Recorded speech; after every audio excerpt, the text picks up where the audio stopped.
Hello, friends. Night has already fallen, and the day was long and tiring.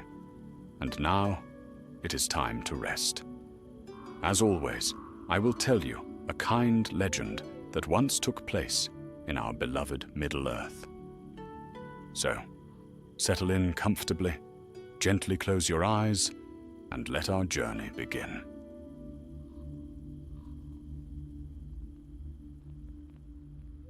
The wind over Dimrill Dale had fallen still. The cold light of late autumn glimmered upon the Mirrormere, and the shadow of the mountains lay long upon the land. Beneath those peaks, beneath the grey crowns of the misty mountains, there ran endless halls of stone, carved by dwarven hands in ages long past. Once, Khazad-dûm had been a kingdom of splendour, the mightiest of all dwarf realms, where Mithril shone like captured starlight. But now, in the waning years of the Third Age, it was a place of dread. The dwarves called it Moria, the Black Pit. Long after Durin's folk had fled from the terror that awoke in the dark, a great lord named Balin, son of Fundin, led a host back to reclaim their lost home. For a while, hope kindled once more beneath the mountains. The hammer rang on anvil again, and torches burned in the old halls. They opened the east gate, cleared the upper tunnels, and even sent word to Erebor that the realm of Khazad-dûm was once again awake. But their joy was short-lived. 5 years after their return, the drums began again. The orcs of the mountains gathered, and darker shapes stirred in the deep places where light had not touched for an age. One by one, the dwarves were driven back, hall by hall, until only silence and shadow remained. Yet not all of Balin's company perished that day. Far below the first hall, in a narrow passage half choked with fallen stone, a small group still drew breath. Among them was Darin, son of Fundin, a young warrior scarcely past his 100th year. His face was pale from dust, his beard streaked with soot. He bore a dented helm and a short-handled axe, once bright with silver runes but now blackened by blood and smoke. Around him were 5 others. Runa, fierce and unyielding, her mail torn and her eyes burning with grief. Cori, a stonemason who had turned soldier when the drums began to sound. Thali, the old Lore master, his back bent beneath the weight of a heavy satchel filled with ancient scrolls, and 2 younger dwarves, Nali and Orim, whose courage flickered like a candle in the wind. They had sealed themselves behind a fallen gate to escape the orcs, and for 3 days they had waited in the dark, listening. "Do you hear it, Darin?" whispered Runa, her voice low. "No more drums. No horns. Perhaps the orcs have gone." Darin pressed his ear to the cold stone wall. Nothing, only the faint groan of the mountain above. "Or they are waiting," he said. "They hunt us. They can smell dwarves in the dark." Old Thali stirred. "Aye," he muttered, "but they fear what lies deeper still. The orcs do not linger where the shadows breathe." Cori frowned. "And what of us, Master Thali? We cannot eat stones, nor breathe fear." The old lore master's eyes glinted in the gloom. "There is a way, perhaps. In the days of Durin, before the Balrog woke, there were secret tunnels running from the lower mines to the great shaft above Azanul-Bizar. If they yet remain, we might find them, and daylight beyond." Runa snorted softly. "If they yet remain. That's the trouble with old tales." But Darin's heart stirred. "Show me where these passages lie," he said. "If there's even a chance, we must take it." Thali drew a strip of parchment from his satchel, cracked and brittle with age. "I kept this when Balin claimed the chamber of Mazarbul," he said. "It was a copy of Durin's maps, though many passages were long lost even then. Still, see here, beneath the 7th Deep runs a narrow way that joins a forgotten shaft. It may reach the high vaults near the endless stair." "The endless stair," whispered Gnarly. "That leads to the peak of Ziraxigil itself." "So the stories say," replied Thale, "if it still stands." They huddled close around a flickering lamp as Thale traced the lines with a trembling finger. Dust drifted from the ceiling like falling ash, and somewhere far off, a single rock clattered down a distant tunnel, echoing like a footstep in the dark. Runa's hand went to her axe. "We cannot stay here." Darren nodded. "Pack what we can carry. We move at dawn, if dawn still means anything in this cursed place." Hours passed without rest. When they rose to leave, the air had grown colder, thick with the smell of damp and stone.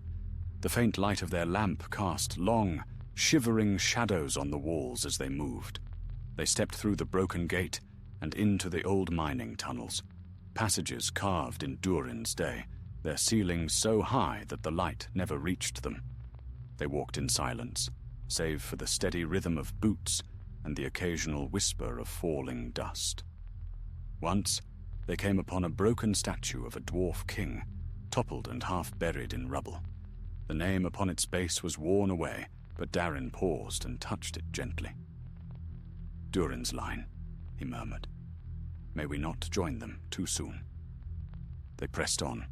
At length, they reached a vast chasm, a gulf so wide that their lamp could not find the far side. A narrow bridge of stone stretched across it, cracked and crumbling. The wind that rose from below was cold and foul. "Khazard guard us," muttered Corey. "We must cross that." Darren stepped to the edge and tested the first stone. It held. "One at a time," he said, quietly. Runa went first, her steps light and sure. Then Gnarly, trembling, and Orim behind him. When it was Thale's turn, the old dwarf paused halfway, clutching his satchel close. A low rumble sounded from the depths, like something stirring in sleep. "Move!" Darren hissed. Thale stumbled forward, just as a piece of the bridge gave way behind him, plunging into the dark. The echo went on, swallowed at last by the mountain's hollow heart. They stood, breathless, on the far side. Runa looked back across the chasm. "If that sound didn't wake the orcs," she whispered, "it may have woken something worse." Darren met her gaze, and for the first time, doubt flickered in his eyes. "Then we must move faster," he said, "before Moria itself remembers we are here." And deep below, far beneath the seven deeps, something old and sleepless stirred. The tunnels sloped downward, winding like veins through the body of the mountain. For many hours the dwarves pressed on, following the faint marks upon Thale's map. The air grew colder still, thick with a silence that seemed almost alive. When they spoke, their voices came back to them in hushed whispers, as though the stone itself listened and remembered. They passed through halls once rich with ore, now black and hollow. Tools lay scattered where dwarves of long ago had left them, chisels dulled with rust, carts overturned, a skeleton crushed beneath fallen rock. All spoke of sudden flight, of labor abandoned in terror. At times they paused to drink from trickling streams that ran cold as ice. At others, they stopped to rest beside the glow of their single lamp. Each time, Darren marked the walls with a rune of his own making, a sign to guide them back, should they need to retreat. But as they went deeper, the air began to change. A faint vibration trembled through the ground, like the heartbeat of the mountain itself. Far off, there came a hollow thud, slow, measured, and distant. "Drums again," whispered Gnarly. Runa shook her head. "No, that's no drum." Thale's brow furrowed. "A hammer, perhaps. But who would forge in such a place now?" Corey spat into the dust. "No dwarf. No one living, at least." Still they went on, for turning back was folly. The path led them to an ancient archway, half buried in rubble. Runes lined its curve, faded but still proud. To the halls of the deep delving. The deep delving, murmured Thali. Few dwarves ever came so far. It was said that even Durin himself forbode his folk to dig deeper than this. Yet someone did, said Darin quietly. And it cost them all. They cleared enough of the rubble to pass through, and beyond lay a great cavern, a chamber vast and terrible in its silence. The roof soared high above them, its pillars carved into the shapes of dwarven kings, their eyes dark and watchful. Broken forges stood cold, and on the floor lay black stains that had long since dried. Balin's men must have fought here, said Runa. Look, see the marks of axe and fire. Darin knelt beside a shattered helm, the crest still bearing the emblem of Khazad-dûm. His hand trembled as he brushed the dust away. This was Orin, son of Nar, he said softly. He guarded the upper mines. He never made it out. The company bowed their heads. Even in defeat, the dwarves honored their dead. When they rose, Thali drew out his map again, the parchment trembling in his hands. According to this, the shaft we seek should lie beyond these forges, but if the way is sealed, we'll have to find another path. They searched the walls until Corey's sharp eyes caught something, a seam in the stone, almost invisible in the dim light. He ran his hands along it, tapping lightly. A door, hidden in the rock, he said. Old craft, Durin's craft. Thali leaned close. A secret way. I thought these were only tales. Not a tale, said Corey, but the stone is asleep. Give me time. He set to work with his tools, whispering the old words of the masons, the secret tongue of builders, known only to the most skilled of their kind. The others stood guard while he worked.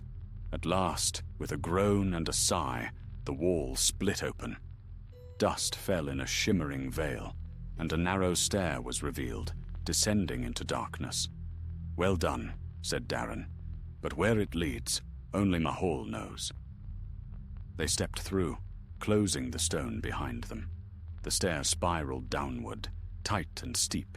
The air smelled of earth and age, and a faint light glimmered far below, cold and steady, like starlight reflected on metal. When they reached the bottom, they found themselves in a wide passage lined with old lamps.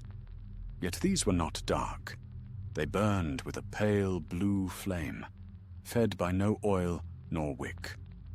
Runa's eyes widened. This is no dwarven fire. Thali's voice was hushed. No, but dwarves once tended it. In the elder days, it was said that Durin's smiths harnessed the light of Mithril itself. Perhaps these lamps remember that light. The glow threw their shadows long upon the walls as they moved deeper into the passage. The hum in the stone grew louder until they felt it beneath their feet. Steady, rhythmic, like the beating of a forge hammer. Then, all at once, the passage opened into a hall vast and strange. The walls shimmered faintly, as if alive with silver veins, and across the floor ran streams of clear water that sang as they flowed. In the center of the hall stood a great forge, still glowing faintly red, though no dwarf had worked it for an age. Corey approached it in awe. "This forge breathes," he said softly. "It should have died long ago."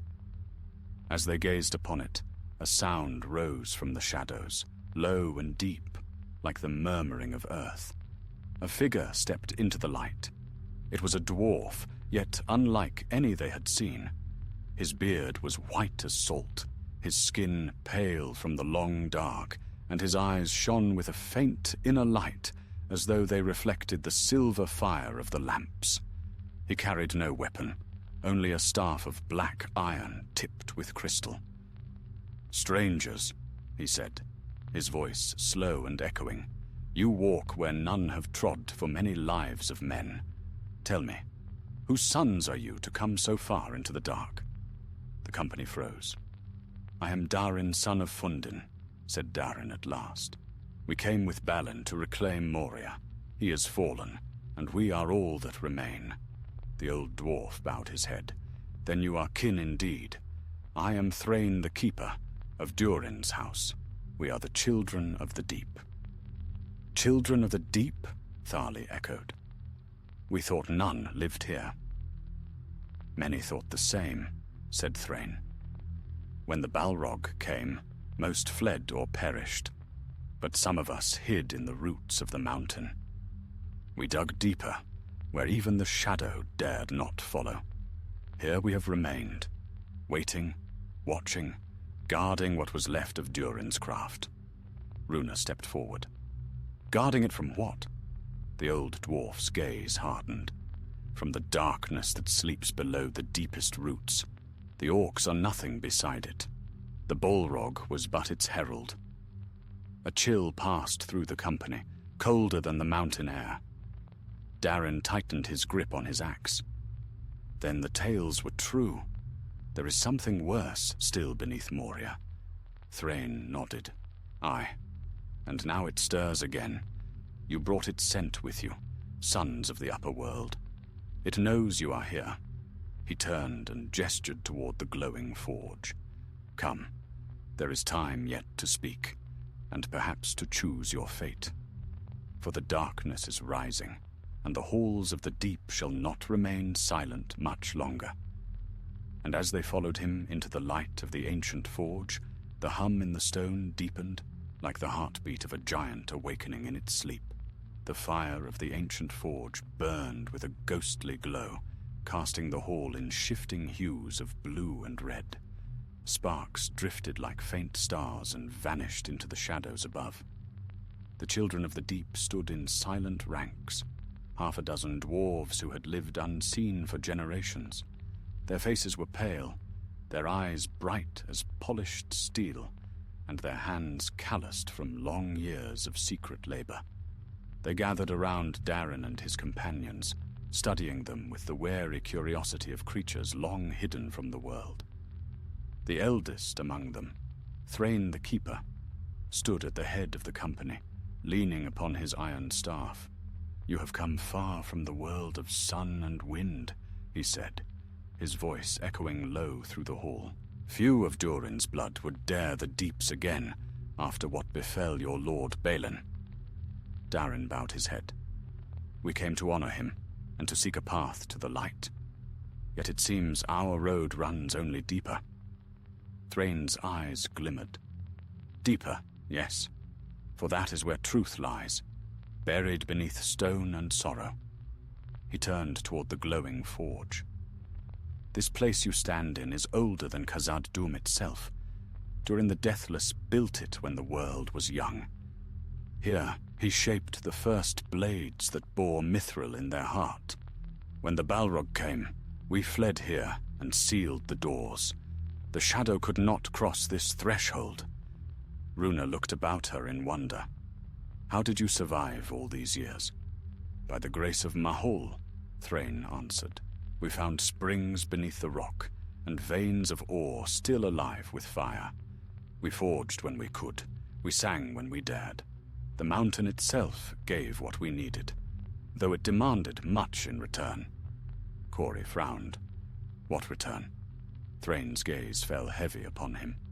"Silence, stone, and secrecy. The deep does not grant life freely. We were bound to it, as it to us. The longer one lives here, the more one becomes part of the rock." Darin felt a chill that no forge could drive away. There was truth in Thrain's words. These dwarves seemed carved of the mountain itself, their voices rough as gravel, their movements slow and measured like the earth shifting in sleep. One among them, a younger woman with hair white as frost, stepped forward. "Father," she said softly, "if the upper world has fallen to ruin, perhaps it is time we rose again. We have waited too long." Thrain's expression softened. "Patience, Lothario.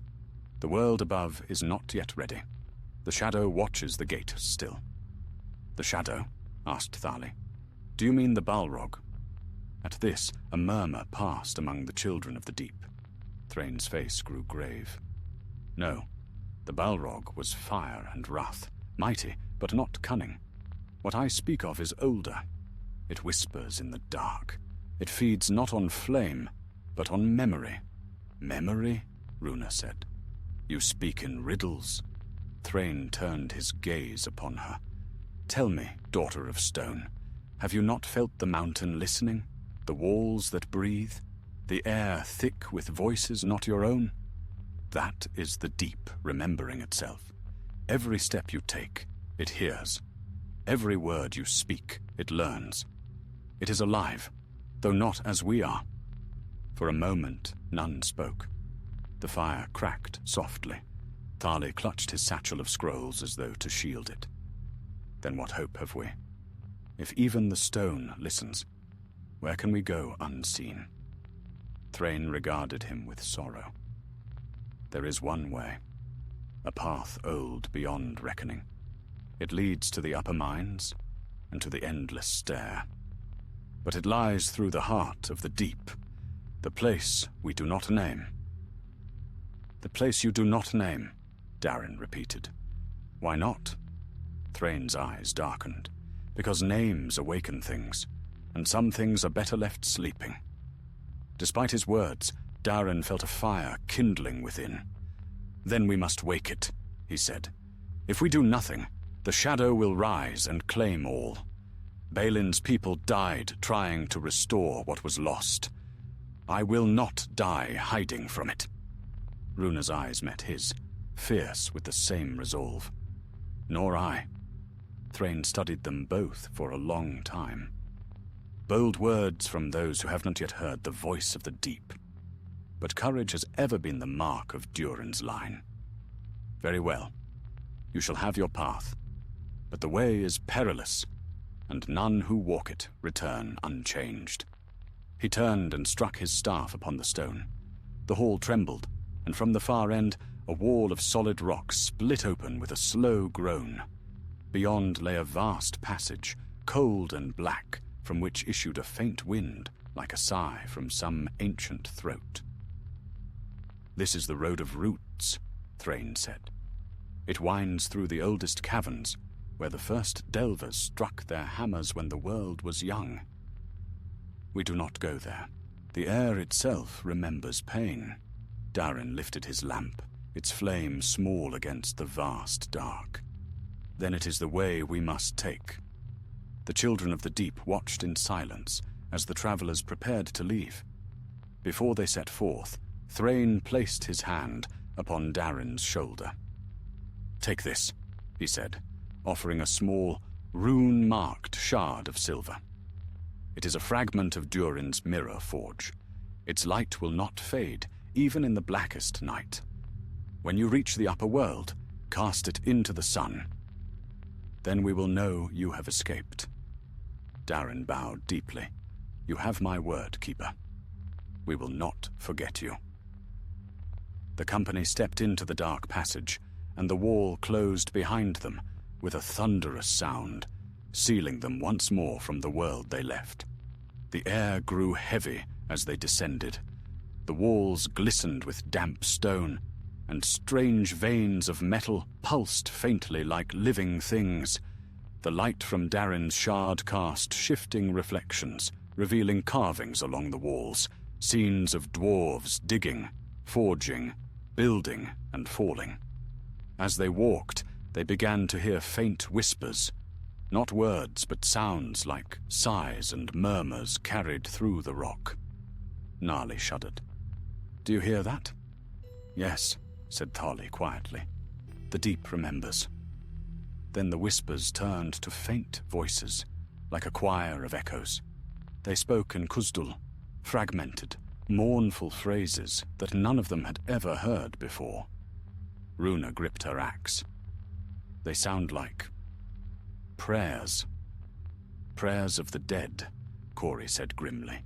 They pressed on, passing through a chamber filled with broken tools and bones.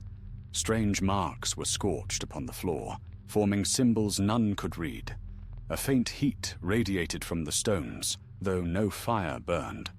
Darren knelt beside one of the marks. "This was no orc's doing," he said. "This is older." As he spoke, the ground trembled beneath them, and a low groan rose from the depths ahead.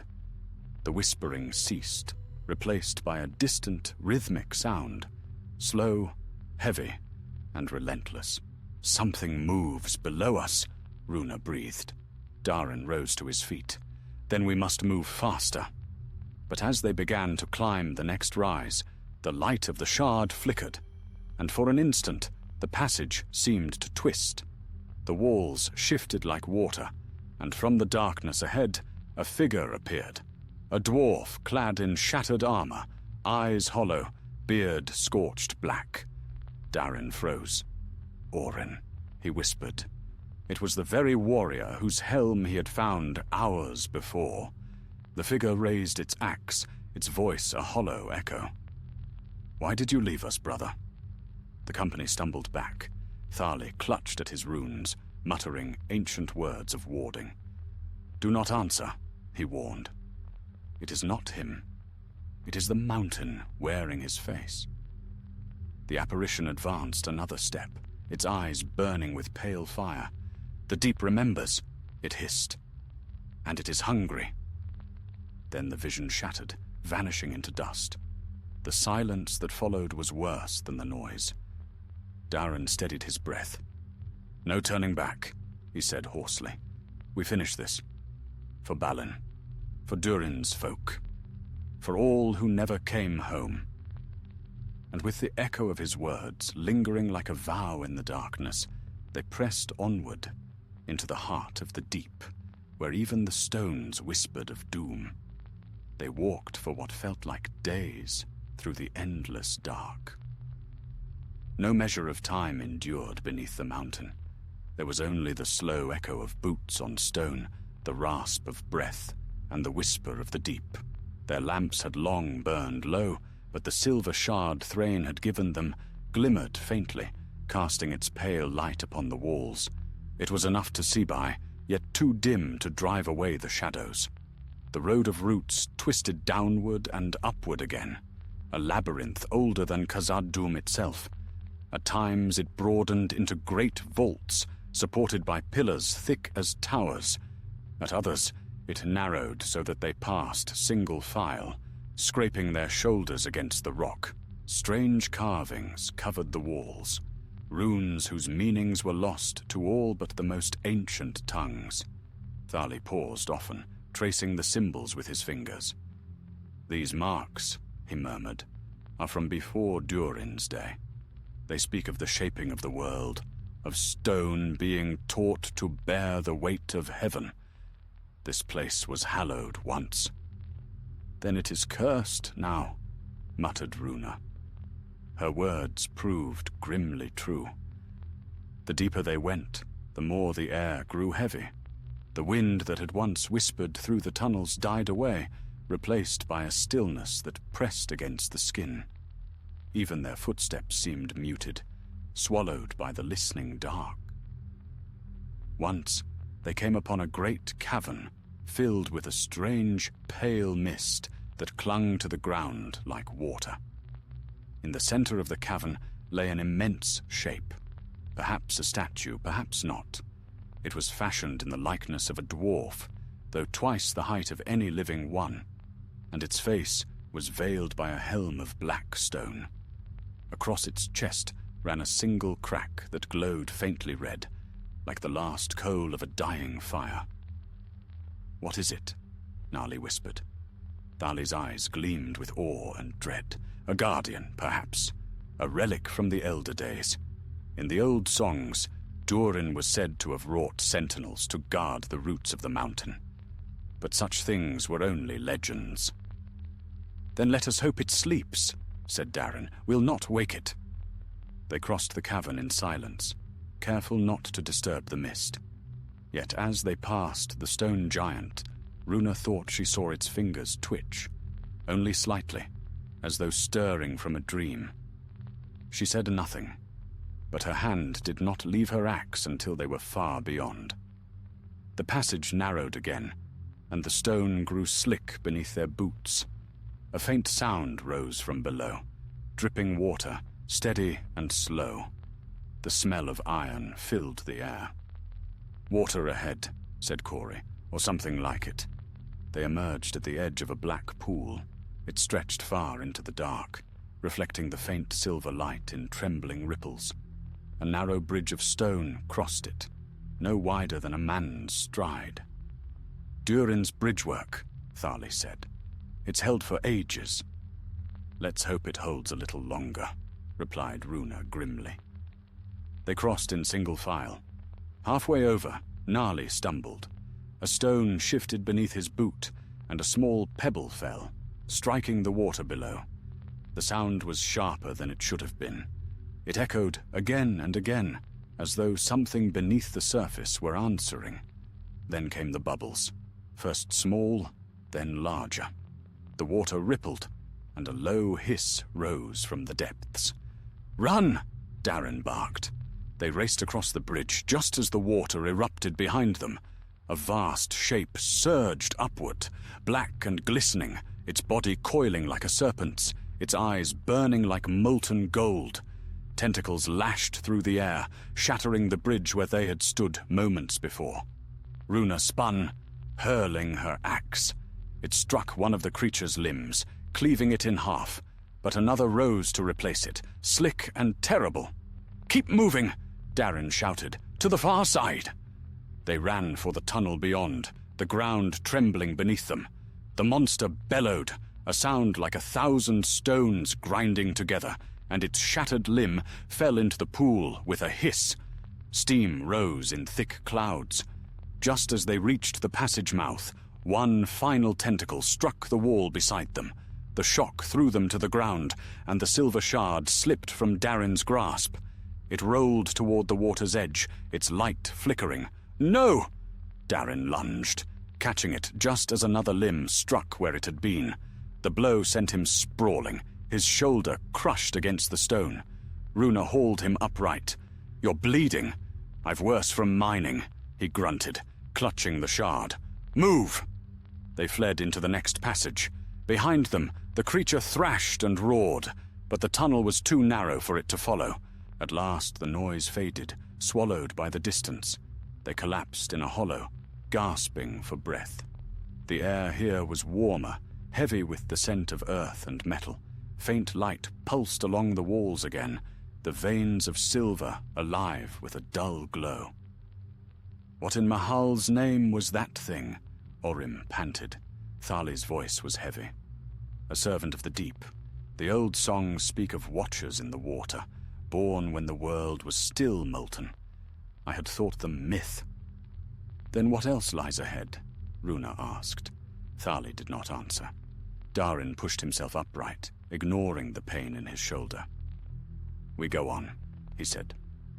"We're too close to turn back now." They pressed forward. The passage curved and rose until they came to a stair spiraling upward, carved with strange runes that glowed faintly as they stepped upon them.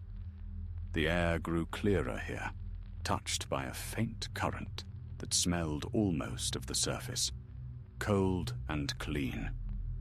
At last, they reached a great door.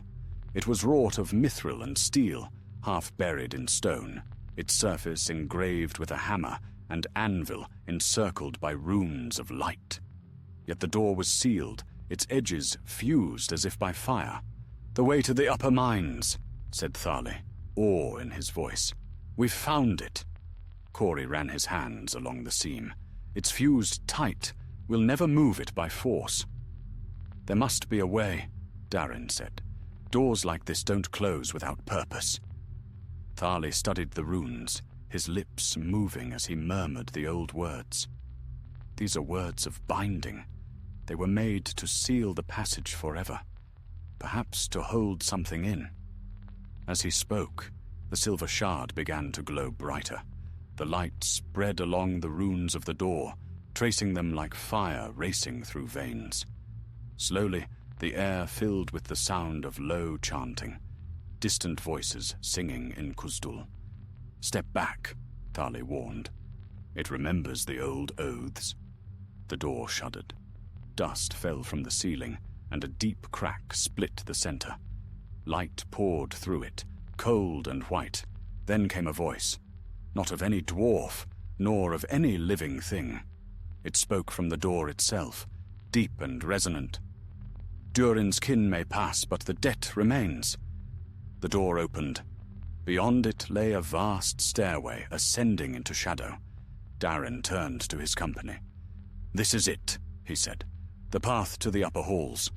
Once we climb, we may find the endless stair, and with it, the light." They stepped through, the silver shard gleaming in Darin's hand. The door closed silently behind them, and the echoes of the deep faded like the dying notes of a song. But as they began to climb, Thali looked back one last time and thought he saw movement in the dark beyond the door. A flicker of flame, a shadow of wings, and eyes like coals watching from the deep. He said nothing, for some truths were best unspoken. Yet in his heart, he knew. The mountain was awake again, and it would not forget them. The stair rose endlessly, vanishing into shadow above. Each step was broad and worn smooth by the passage of countless feet long ago, but now no sound filled those halls, save for the weary breath of the travelers and the faint tap of boots on stone. The silver shard in Darin's hand pulsed faintly with light, like a heartbeat guiding them upward. For a time, hope stirred among them. The air was no longer foul, and the heaviness that had pressed upon their chests since they left the children of the deep began to ease. A faint wind moved through the stair, whispering from above, a breath of air that spoke of vast spaces, and perhaps the world beyond. Runa was the first to break the silence. "If the endless stair truly leads to the peak of Ziraxigil," she said, "then from there we might see the sun again." "Aye," said Darin quietly, "and from there we may find a way down to freedom." But Thali, walking behind them, shook his head. "Do not trust the legends too easily. The stair was said to rise unbroken from the deeps to the very crown of the mountain. Yet few who ever sought it returned. There are places in the mountain where space bends, and distance plays tricks on the mind." "Then we must be stubborn," said Corey, forcing a grin. "A dwarf's heart is harder than any trick of stone." Their laughter, faint though it was, gave them strength. Step after step they climbed. After some time, the stair opened into a wide landing where the ceiling arched high above. Great carvings of dwarven kings lined the walls, each bearing a hammer or axe crossed upon their breast. Between them stood niches where lamps had once burned bright, but now only dust and spiderwebs remained. Darin stopped and knelt beside a cracked pillar. "Look here," he said. "These marks. Orc work." Runa's eyes narrowed. "They've been here too." The gouges were fresh, the stone still sharp-edged. In one corner lay a broken blade of crude iron. The sight chilled them. "They've used this way," Corey muttered. "Maybe they still do." "Then we must keep quiet," said Darin. "No songs, no talk. Move softly." They climbed again, slower now, ears straining for any sound beyond their own. Once, far above, they heard the faint clang of metal on stone. A hammer striking, or perhaps a weapon drawn. They froze, waiting. But the noise came no nearer, and after a time it faded away. At length, they came upon a vast hall opening from the stair. Pillars rose like trees, their tops lost in darkness, and a cold wind blew through a great fissure in the wall. Starlight spilled faintly through it, silver and thin, the first they had seen in many days. "Look," whispered Gnarly, awe in his voice. "The night sky." They pressed toward the fissure, their hearts rising. Beyond lay a narrow ledge overlooking the valley of Azanulbizar far below. The stars burned bright over the dim mirror of the lake, and the peaks of the misty mountains gleamed white in the distance. For a long while, they stood in silence, drinking in the sight. Even the ever-fierce Runa felt tears prick her eyes. "I had almost forgotten the look of the stars," she murmured. "It means we're close," said Darren. "If we can reach the peak, we may yet live to see the East Gate again." But Thali's gaze remained fixed on the shadowed lands below. "See there," he said softly, pointing to the far slopes. "Fires in the vale. Orcs march again. Moria is not yet empty." Indeed, tiny pinpricks of flame glimmered in the distance, scores of them, moving like fireflies. The drums were silent, but the sight of those lights chilled the dwarves to the bone. "Then we have no home to return to," said Corey bitterly. "Only darkness and war." "We will find another way," Darren said firmly. "Durin's folk have endured worse." They rested a short while before turning from the stars. The stair continued upward, vanishing into gloom. But now, as they climbed, they began to sense a change in the air, something vast and restless stirring above. The wind grew stronger, whistling down the stair as if fleeing from something unseen. The walls trembled faintly, dust drifting from the ceiling. "What was that?" whispered Orim. Thali's face was pale. "The mountain shakes. The heart of it is waking again." A low, distant sound rolled through the depths below them, a deep, slow boom, like a drum struck by a giant hand. Then another, closer this time. "Drums?" said Runa, gripping her axe. "No," said Darren. "Not drums. The sound comes from the rock itself." The stair shuddered beneath their feet, and from somewhere below came the echo of falling stone. "Move!" Darren shouted. "The mountain's breaking!" They ran, climbing as the tremors grew. Rocks fell from the ceiling, crashing down the stair behind them. The air filled with dust and the roar of shifting stone. A great crack split the landing they had just left, swallowing part of the stair in darkness. "Faster!" Runa cried, seizing Gnarly's arm as he stumbled. The tremors grew until they could hardly keep their footing.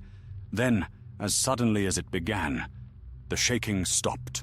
The echo of it faded slowly, replaced by a strange humming sound, deep and steady, as though the mountain itself were breathing. They paused, panting, covered in dust.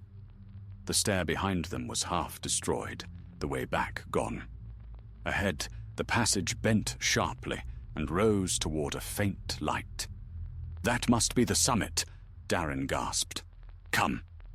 They climbed the last stretch in silence, until the air grew cold and thin, and the light grew brighter. Not torchlight nor starshine, but something clearer and stronger. Then they emerged into the open. They stood upon a narrow ledge near the very crown of Ziraxigil. Above them stretched the sky, pale and full of stars. The wind howled, cold and fierce, sweeping through their hair and beards. Below lay the endless black of the mountains and the faint shimmer of the world beyond. For a long moment, none spoke. After all their toil, the open air struck them like a dream. Runa laughed aloud, the sound ringing clear. "We've made it!" Darren raised the silver shard high. Its light mingled with the stars, flashing like a beacon. "Thrain will see it," he said. "He will know we live." Thali bowed his head, murmuring a prayer to Mahol. "Let the mountain close its mouth behind us, and may no darkness follow." But even as he spoke, a new sound came upon the wind, a deep roar, far away, yet unmistakable. They turned as one toward the west, where the peaks rose like black teeth against the stars. From one of those peaks, Durin's tower, the summit of Ziraxigil, a red glow flared suddenly, fierce and bright. "That light," whispered Nali. "What is it?" Thali's face went white. "Fire on the mountain," he said. "It is no forge light. Something battles there." The wind carried faint echoes, the clash of metal, the crack of thunder, a cry that was not mortal. "The Balrog," said Darin softly. "The very creature that doomed Khazad-dûm." Runa's hand tightened on her weapon. If that's true, then who faces it now? None answered. The red light flared brighter, painting the clouds with blood. Then came a great crash, and for a heartbeat, they saw a shadow vast and terrible, a shape like a man wreathed in flame, locked in combat with another figure, shining white against the dark. And then, as suddenly as it began, the light vanished. The mountain trembled once more, and silence fell. The dwarves stood frozen, awed and afraid. At last, Thali spoke. "A great power has fallen. The world will not be the same." Darin looked to the dark horizon, the shard's light dim in his hand. "Whatever comes, we must endure. We are Durin's folk. The deep remembers, but so do we." And with that, the wind rose again, carrying their words into the endless night over the silent, sleeping world. The dawn never reached Zirac-Sigil. When light finally came, it was dim and cold, veiled by mist that clung to the mountain's peak like smoke from an unseen forge. The dwarves huddled against the biting wind, their cloaks drawn close. Far below, the valleys still slept in darkness, and no sound rose save for the low moan of the wind winding through the stone. They had watched through the night, but the red glow had not returned. Whatever great battle had been fought upon the neighboring height had ended in silence. The mountain was quiet again, yet its quiet was uneasy, as though it listened still for footsteps long departed. At last, Darin rose. His eyes, hollow with weariness, were fixed upon the horizon. "We cannot stay here," he said. "The storm will turn soon, and this ledge is no refuge. We must find another way down." Corey nodded, rubbing frost from his beard. "Aye, but which way? The endless stair is broken behind us, and the path we climbed is gone." Thali unrolled his weathered map, though the parchment trembled in the wind. "If the stories hold true," he said, "a narrow descent runs along the southern face, once used by Durin's sentinels to watch the pass. It may yet remain." Runa rose beside him, squinting into the pale fog. "Then let's hope your stories are worth their ink." They set out along the ledge, clinging to the jagged wall as they went. The wind howled stronger the farther they walked, and twice they were forced to press flat against the stone to avoid being swept into the abyss. The silver shard still glowed faintly at Darin's belt, casting a dim halo of light around their steps. As they descended, the fog began to shift. Shadows moved within it, gliding soundlessly across the rock. At first they thought it was a trick of the mist, but then came the sound, faint clattering, like loose stones falling in rhythm. "Orcs?" Runa whispered. Corey listened, his brow furrowed. "No. Lighter. Swifter." The mist parted, and a dark shape darted between the rocks, a twisted thing with long limbs and eyes that gleamed faintly green. Then another, and another. The dwarves raised their weapons. "Goblins," Thali muttered. "Scouts from the lower slopes. They've smelt us." "Then let them choke on their own stench," growled Runa. The first of the creatures leapt forward, screeching. Darin met it with his axe, cleaving it cleanly. Another sprang from the mist, catching Orim by the shoulder, but Corey's hammer crushed its skull in a single blow. The ledge erupted in chaos, metal against shrieks, steel flashing in and out of the fog. There were too many. For every one they struck down, two more seemed to crawl from the shadows. The dwarves fought back to back, their circle tightening. "They'll drive us off the cliff!" Corey shouted, fending off a blow. Thali raised his staff high, the runes on its head blazing. "Hold fast!" he cried, his voice echoing through the storm. "Khazad Aimenu!" Light burst from the staff, white and fierce. The goblins shrieked, blinded, and scattered into the fog. For a moment, silence returned. Darren wiped blood from his brow. "You've still got some fire left, old one." Thali's hands trembled as the light faded. "Not much more. That charm was older than any of us." They pressed onward, the battle having sapped their strength. The fog thinned as they descended, revealing a narrow shelf that wound along the mountain's flank. To their right yawned a gulf so deep that its bottom was lost in shadow. To their left, the sheer cliff rose like a wall of iron. After many weary hours, they reached a cleft in the rock where the path widened. There, half buried in frost, they found an ancient watchpost, a small chamber cut into the stone, its entrance carved with the 7 stars of Durin's house. Inside, the air was still and dry. Broken shields and rusted mail lay scattered about, relics of a forgotten guard. Darren knelt beside one of the fallen helms, brushing away the dust. "The sentinels," he murmured. They were here, just as Thali said. Runa examined the walls, where faded runes glimmered faintly. "Look here," she said. "The marks speak of a way below, to the hollow stairs of Nanduhirion." "That name I know," Thali said, eyes lighting. "It leads down into the valley itself. If the way still stands, it may bring us safely beneath the storm." Corey gave a tired laugh. "Safely? In Moria there's no such thing."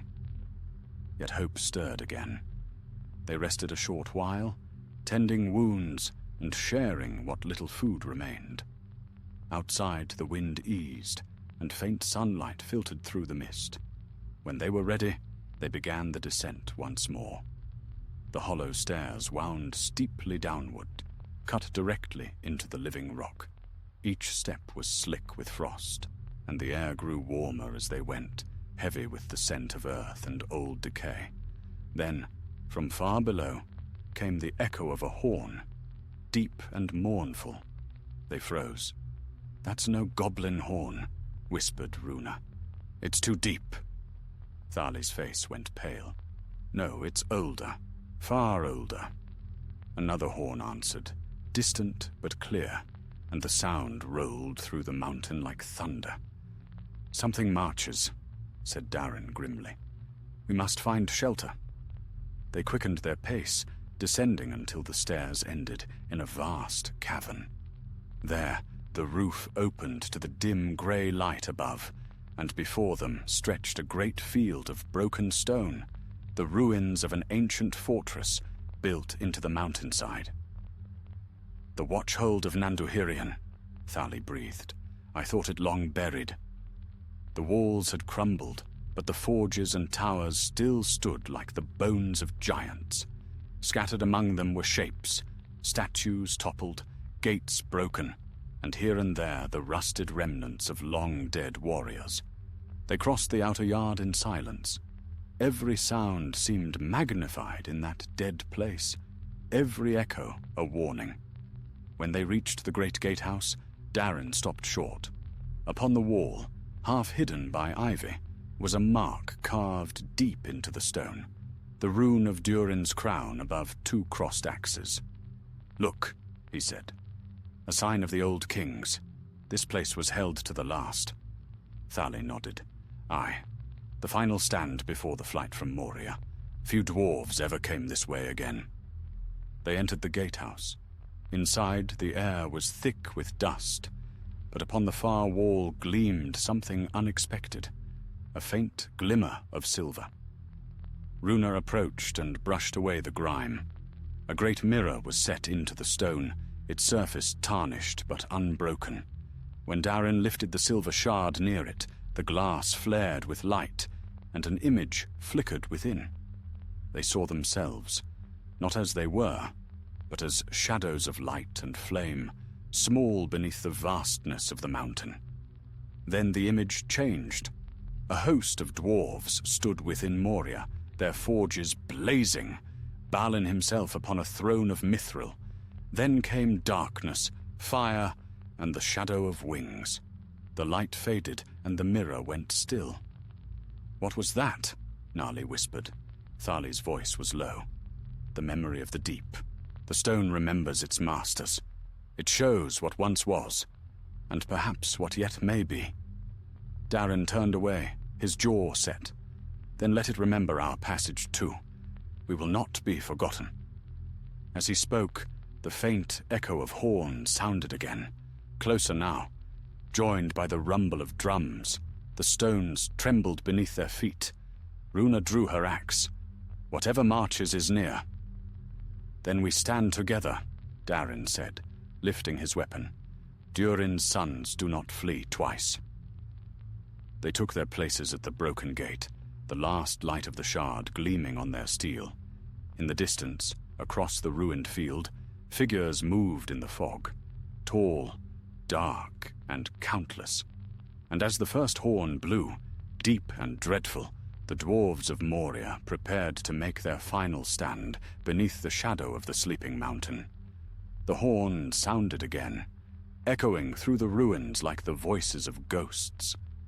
The dwarves took their stand beneath the broken gate of Nanduhirion, the last stronghold between the deeps and the world above. Mist drifted through the shattered arches, coiling like smoke. Beyond it came the steady beat of drums, slow, dreadful, and growing nearer with each heartbeat. Darin stood at the center, axe in hand, the silver shard hanging from a chain upon his chest. Its light glowed faintly in the gloom, throwing ghostly reflections upon the fallen stones. To his right was Runa, her dark eyes fierce, and to his left, Cori with his great hammer resting on his shoulder. Behind them, Thali knelt upon the ground, tracing runes of warding into the dust. "Hold fast," Darin said, his voice low but steady. "They will come soon, and when they do, we strike first." "Khazad Aimenu," murmured Runa, her knuckles white around her axe. "Let the stone remember us." The first shapes emerged from the fog, small and twisted, with pale skin and jagged blades. Goblins, hundreds of them, their armor mismatched and their eyes glinting like wet stones. They halted just beyond the gate, chittering among themselves, uncertain. Then a deeper voice roared from behind them, and a line of larger forms stepped forward, orcs, broad-shouldered and black-armored, bearing the red eye of Mordor on their shields. Thali rose slowly, his runes glowing faint blue. "They are driven by another's will," he said. "Mordor's hand reaches even here." Darin's heart sank, but he gave no sign. "Then we break that hand before it closes." With a cry that shook the broken towers, the goblins surged forward. Arrows hissed through the air, clattering off the stone. Darin raised his shield, the impact jolting his arm. The dwarves answered in kind, axes flashing, hammers falling. The first wave broke upon them like surf against rock. Runa leapt into their midst, cutting a path through the front ranks. Her axe cleaved helm and skull alike, and her battle cry rose above the din. "For Balin and for Durin's folk!" Cori fought beside her, swinging his hammer in wide, crushing arcs. Each blow broke two foes at once, but he bled from a dozen small cuts. Darin met an orc captain in single combat, a brute taller by half, its eyes burning with malice. Their blades clashed, ringing through the ruins. The creature's strength was monstrous, yet Darin's footing was sure, and his fury burned brighter. With a final twist, he brought his axe down, splitting helm and bone. For a moment, the enemy wavered. The goblin shrank back, hissing. Darin raised his weapon high, blood shining on the blade. "Durin's sons still live," he shouted. "The mountain has not forgotten." But the triumph was short-lived. A new sound rose from the fog, a heavy tread, slow and measured. The goblins fell silent, parting in fear. Out of the mist stepped a shape vast and terrible. A troll, armored in crude plates, bearing a spiked club longer than a dwarf was tall. It bellowed, a sound that shook the stones. Runa's face tightened. "I'll take the legs," she said grimly. "You take the rest." She darted forward, swift as a shadow. The troll swung its club, smashing the gate beside her to splinters. She rolled beneath the blow and drove her axe into its knee. The creature roared, staggering. Corey struck next, bringing his hammer down upon its shoulder with a crack like thunder. Darren leapt, his axe biting deep into the beast's neck. The troll lurched, howling, and collapsed, shaking the ground as it fell. Its death cry sent a shiver through the ranks of its kin. But the victory came at cost. Corey staggered, clutching his side where a jagged spear had pierced between the plates of his armor. "Corey!" Darren shouted, catching him as he fell.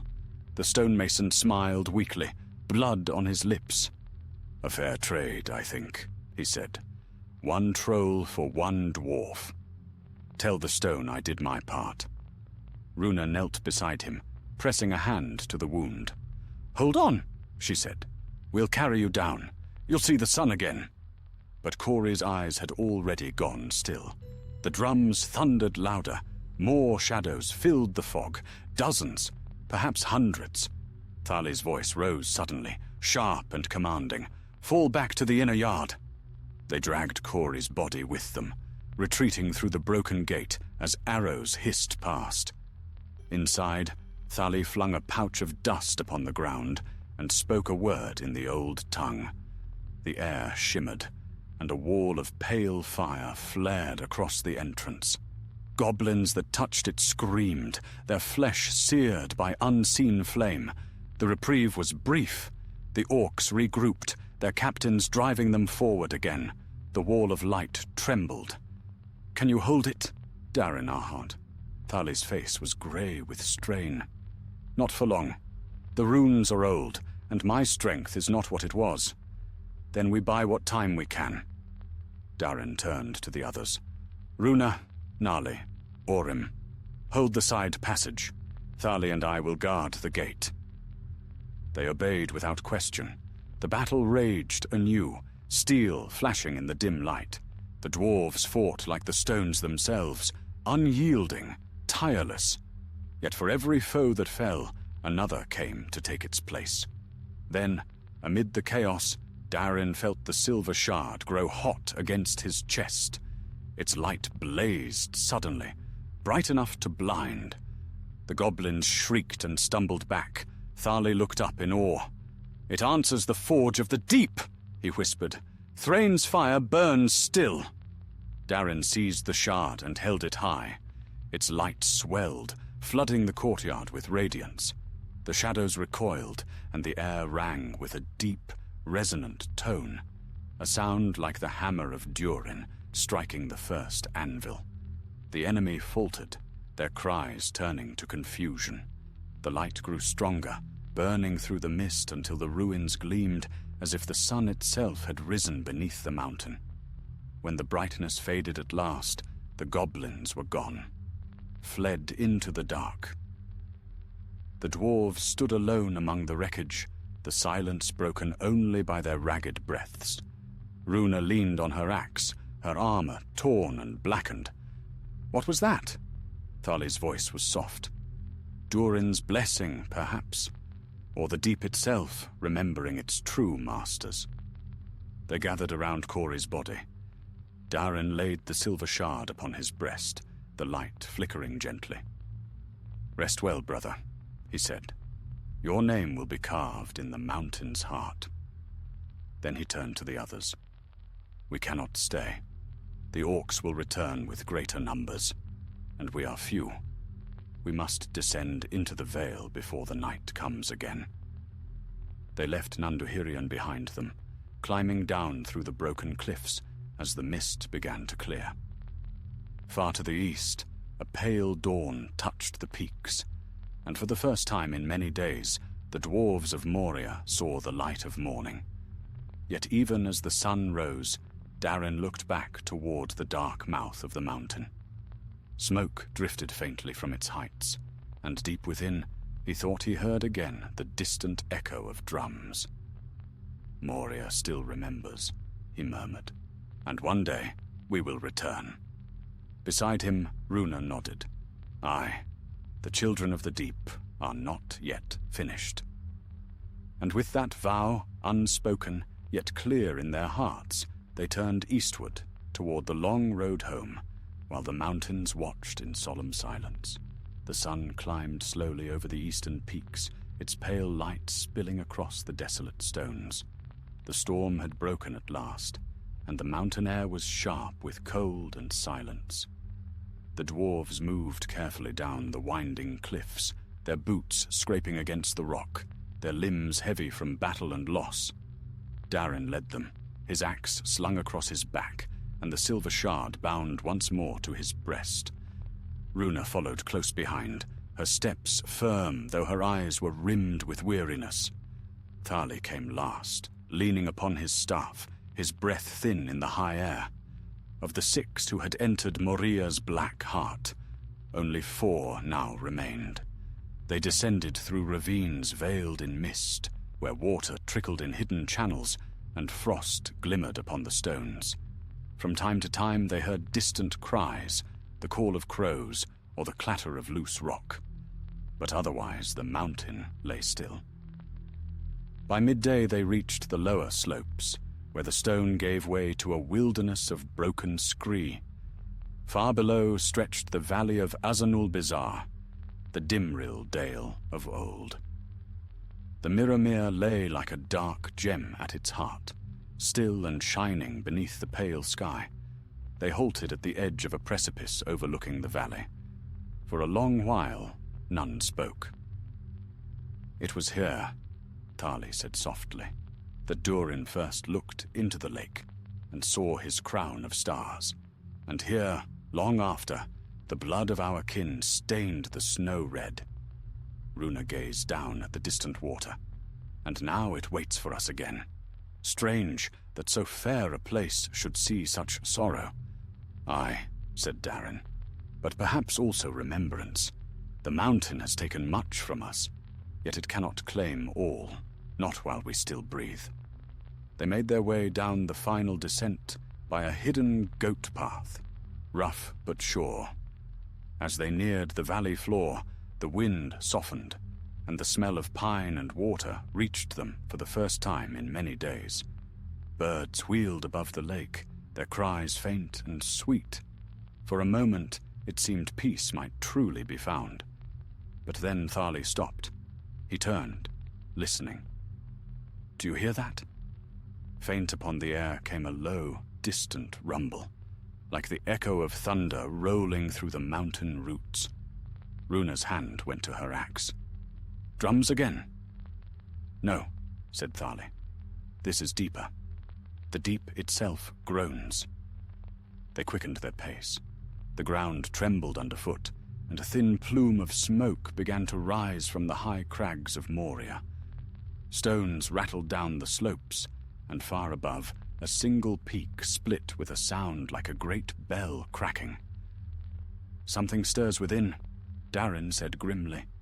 "The mountain remembers our passage." At last they reached the Mirrormere. Its surface lay unbroken, reflecting sky and stone so perfectly that they seemed to stand upon the edge of 2 worlds.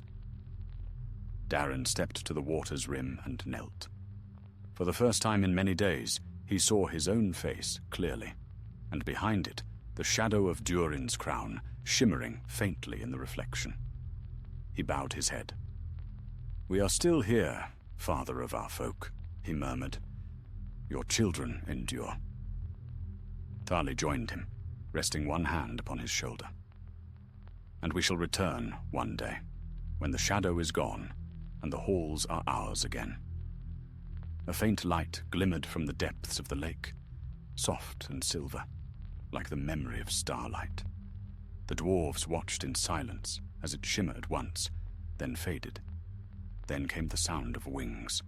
Out of the northern sky swept a dark shape, broad and swift, its cry echoing like iron striking stone. Runa raised her axe instinctively, but Thali lifted his hand. "No," he said, "it is no foe." The creature circled once, its feathers glinting gold in the sun, and landed upon a nearby rock. It was a great eagle, taller than any man, its eyes bright with keen intelligence. "Dwarves of Durin's line," it said in a voice deep and clear as the mountain wind, "you have come far from the deeps. The world above has felt your struggle." Darin stepped forward, wary but unafraid. "And who are you that speaks for the winds?" "I am Gwairhir's kin," the eagle replied. "Word of fire and shadow reached us from the peaks. The dark one that haunted your halls has fallen. His ruin was seen from afar." The dwarves stared in wonder. "Fallen," Runa echoed. "You mean the Balrog?" "Aye," said the eagle. "He met his doom upon Ziraxagil's crown. A mighty one came against him, a servant of the West in robes of white. Both fell into shadow, but only the servant rose again. The mountain burns no more." Thali bowed his head. "So the flame has been quenched. Then perhaps the curse upon Moria weakens." "Perhaps," the eagle said. "Yet the orcs still swarm in the dark places, and their masters stir beyond the east. The time is not yet ripe for reclaiming." Darin looked up at the high peaks, their summits wreathed in cloud. "Then we will wait, and we will forge ourselves anew. When the time comes, Durin's folk will rise again." The eagle regarded him with keen eyes. "Your hearts are strong, children of stone. The free peoples will have need of such strength in days to come." It spread its wings, mighty and golden. "There is a path through the southern pass, still safe from the orcs' watch. Take it, and you will find your way to the Dimril Gate. Beyond that lies freedom and the long road east." "Why do you help us?" Runa asked, her tone cautious. The eagle turned its gaze toward the mountain. "Because the shadow that fell here will not rest forever. Light and dark move in their appointed seasons, and all who dwell beneath the sky are bound by that struggle. Go now, and remember what you have seen." With a cry that shook the air, it leapt skyward and vanished into the sun. The dwarves watched it go, until only the faint whisper of its wings remained. Then Darin turned to his companions. "You heard him. Southward, to the gate." They set out along the valley's edge, passing through tall grass and broken stones. The journey was long, and their wounds ached, but the promise of open air and sunlight drove them onward. By the second evening they reached the ruins of the Dimril Gate. The once proud arch lay half buried, its carvings marred by time and battle. Still, the gate stood, a relic of Durin's greatness, defiant against decay. Runa ran her fingers along the stone. "So many died here," she said quietly, "and still it stands." "Durin's work endures," Darin replied. "So will we." Thali raised his staff and spoke a single word in Khuzdul. The ground trembled faintly, and the faint outline of runes glowed upon the gate, ancient words of welcome and warning. "Khazad-dûm," he said, "the kingdom that was and shall be again." They camped that night beside the old road, the stars bright above them. The wind carried the scent of pine and the faint murmur of the mirror mare behind. Darin sat apart from the others, staring toward the black mouth of Moria. "You will not keep us forever," he whispered to the mountain. "We are your sons and your shapers, and one day we will return to wake you in glory, not in grief." Runa came to sit beside him, her eyes softer now. "And when we do, we'll raise halls that even the elves will envy." Darin smiled faintly. "Aye, for the children of the deep do not die. They wait." The fire burned low, and one by one they slept. The night was quiet, save for the sigh of the wind over stone and the distant ripple of the lake. When dawn came again, the dwarves rose and turned their faces eastward. Behind them, the mountains loomed vast and silent, the smoke of Moria fading at last into the sky. And thus the children of the deep left the shadows of Khazad-dûm behind, carrying with them the memory of their fallen and the light of Durin's shard. Though the darkness still brooded beneath the earth, hope stirred once more in the hearts of Durin's folk, a small flame, steady and unyielding, waiting for the day when it would burn anew beneath the mountains of their fathers. The road eastward wound long and lonely beneath the shadow of the misty mountains.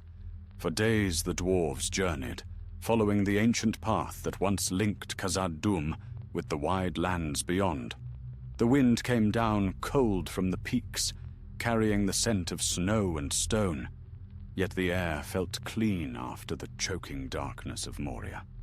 Each evening they made camp beside the path, lighting small, smokeless fires and setting watch by turns. They spoke little, their hearts heavy with remembrance. Only Thali's quiet songs of Durin's line broke the silence, old laments that spoke of loss, exile, and endurance. On the 5th day, they crossed the Silverlode, that clear stream which flowed from the Mirror and down through Lorien's woods. The water glittered like crystal in the morning light, and for a moment it seemed the world was washed new. Runa knelt to drink, cupping the cold water in her hands. "Strange," she said softly, "to see the light again, and not trust it. The eyes of those who've seen the deep never forget its shadow," Thali replied. Darin said nothing. His gaze was fixed upon the eastern horizon, where the sun rose over long miles of wild country. He thought of the children of the deep who still lingered beneath the mountain, and of Balin's tomb, sealed in darkness. Though they had escaped, he felt the mountain's weight upon him still, as if a part of his soul had been left behind in those black halls. By evening, they reached a stand of old pines and made their camp beneath their sheltering boughs. The smell of resin and earth was sweet in their nostrils. For the first time in many days, they dared a small fire. Runa roasted a strip of dried meat upon her knife's blade. "When we reach the lands beyond the mountains," she said, "what then? Erebor lies far to the north, and the roads are filled with peril." "We'll find the dwarves of the Iron Hills," said Darin. "Dain Ironfoot rules still, if the tales we heard before our journey were true. He will give us refuge, and hear what has passed in Moria." Thali nodded, his weathered face solemn. "Aye, the tale must be told, else Balin's venture be forgotten. Yet we must tread carefully. The Dark Lord stirs in the east once more, and his eyes are long." Runa gazed into the fire, her expression distant. "We've walked in darkness enough to know his reach. Still, I'd rather face the shadow under open sky than wait for it beneath stone."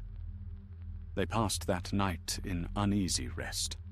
The wind whispered through the pines like the murmur of distant voices, and Darin dreamed of the deep once more, of the forges that burned without flame, and the echoing song of the mountain. When he woke before dawn, the fire had burned low, and the air was bitter with frost. They set out again at first light, descending into the wide valley that led eastward toward the Dimril Dale's far edge. The land grew gentler there, clothed in heather and short grass. But peace was short-lived. As they climbed a low ridge, Runa halted suddenly, raising a hand. "Tracks," she said. Darin knelt beside her, studying the earth. The marks were fresh, broad, heavy prints, half-clawed, driven deep into the soil. "Wargs," he said grimly, "and not far ahead." Thali's eyes darkened. "Then we must move swiftly. They hunt by scent, and we carry the smell of battle still." They quickened their pace, keeping low among the rocks. Yet even as they went, The sound of distant howling rose behind them, first one voice, then many, blending into a long, dreadful cry. "Too late," Runa said. The pack was upon them by dusk. They came out of the dark hills like storm clouds, their eyes gleaming, their breath white in the cold air. The dwarves drew close, forming a ring around their small fire. Axes flashed, blades sang, and the battle began. The first warg leapt at Darin, its jaws snapping like a trap of iron. He met it with a blow that cleaved its skull clean in two. Another lunged for Thali, but Runa's axe caught it mid-leap, splitting its breast. The beasts circled, snarling, their yellow eyes filled with hunger and hate. They fought in grim silence, for the time of battle leaves no room for speech. Blood steamed on the grass. Teeth flashed in the dark. One by one the creatures fell, but still they came, driven by some unseen will.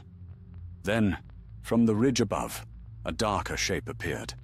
A great black wolf, larger than any horse, its fur matted with scars and its eyes burning with cruel fire. Upon its back rode a figure in dark armor, a helm wrought in the shape of a crown of thorns. Thali gasped. "A servant of the enemy." The rider raised a long spear, its point gleaming with sickly green light. "Dwarves!" it hissed. "Children of the stone, you run from your graves, but the earth will claim you yet." Runa spat into the dust. "Let it try." The spear flew like lightning. Darin raised his shield, and the weapon struck with such force that he was thrown backward. The shield split, but the spear shattered too, its light fading to smoke. The rider snarled, dismounting.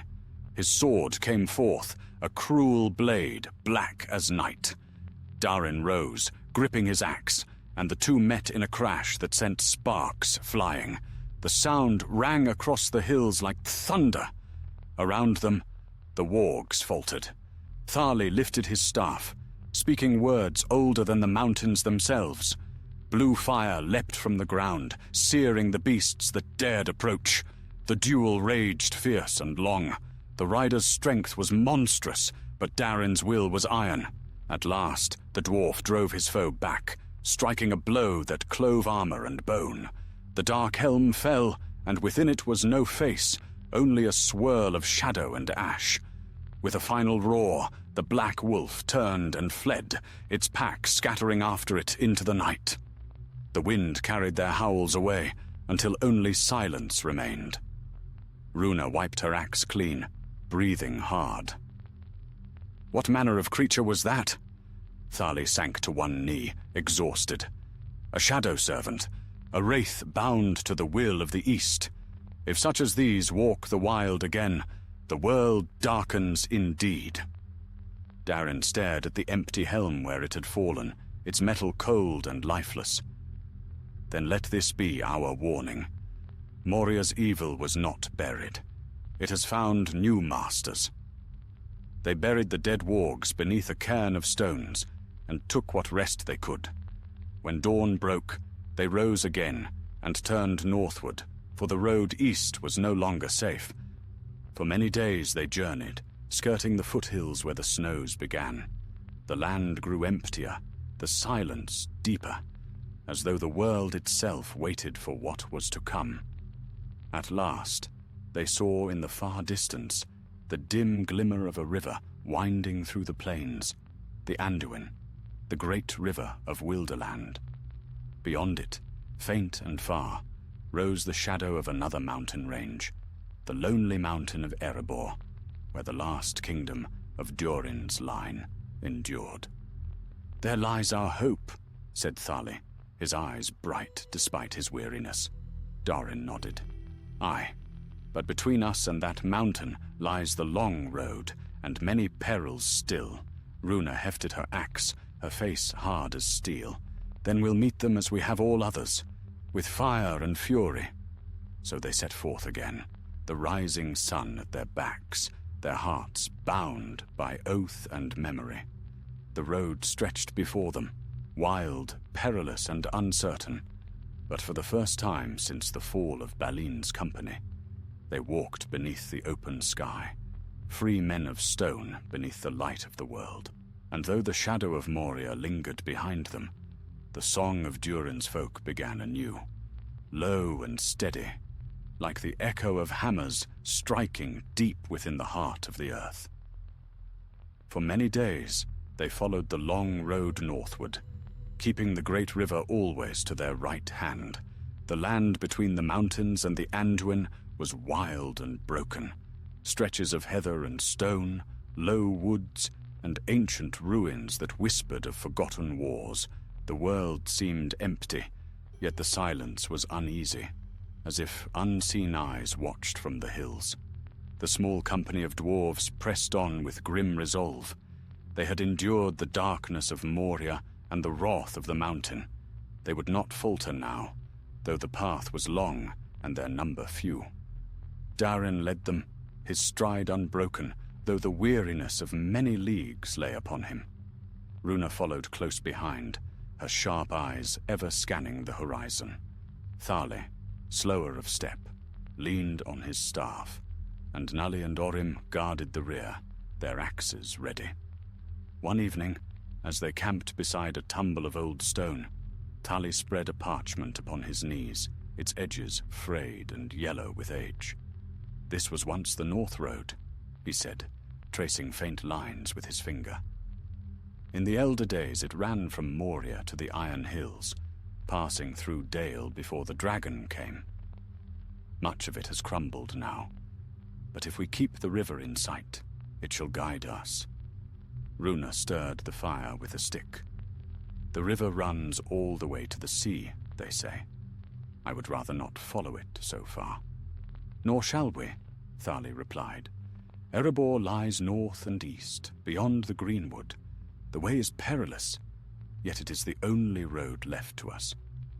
Darin listened in silence, his gaze upon the distant peaks.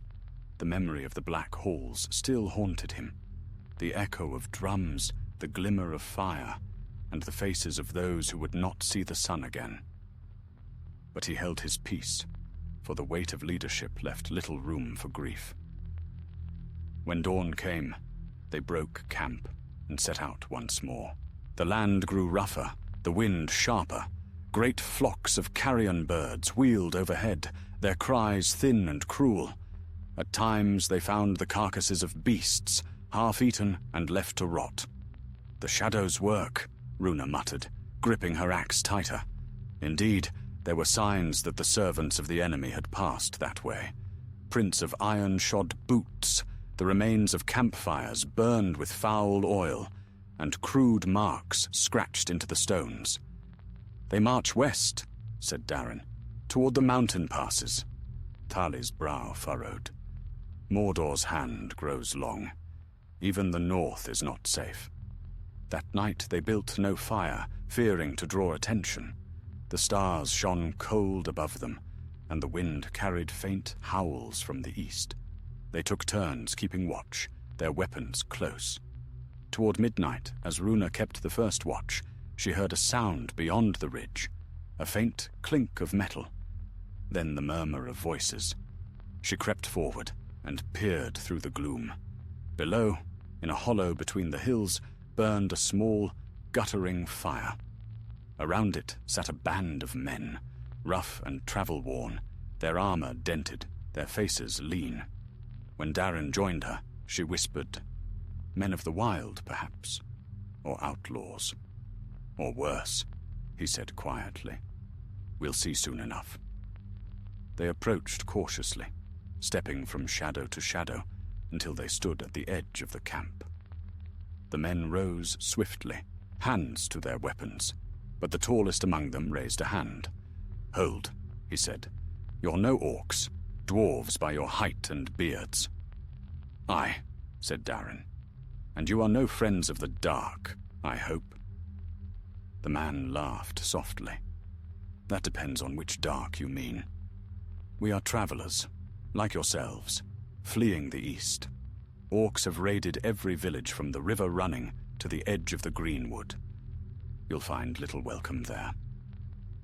He gave his name, as Beoric, a captain of the Northmen who had once dwelt near Dale before war, and fire drove them from their homes. His men numbered but 5, all weary and wounded. "We have heard tidings from the south," Beoric said, as they shared a meager meal of dried meat. "A great shadow has risen in Mordor. The eye of the Dark Lord burns again, and his messengers ride to every corner of the land. Even the mountains are restless. Fires have been seen upon their peaks." Thali nodded gravely. "The Balrog that once haunted Khazad-dûm is fallen, yet evil never sleeps long. Something stirs beneath the earth still." Beoric studied him.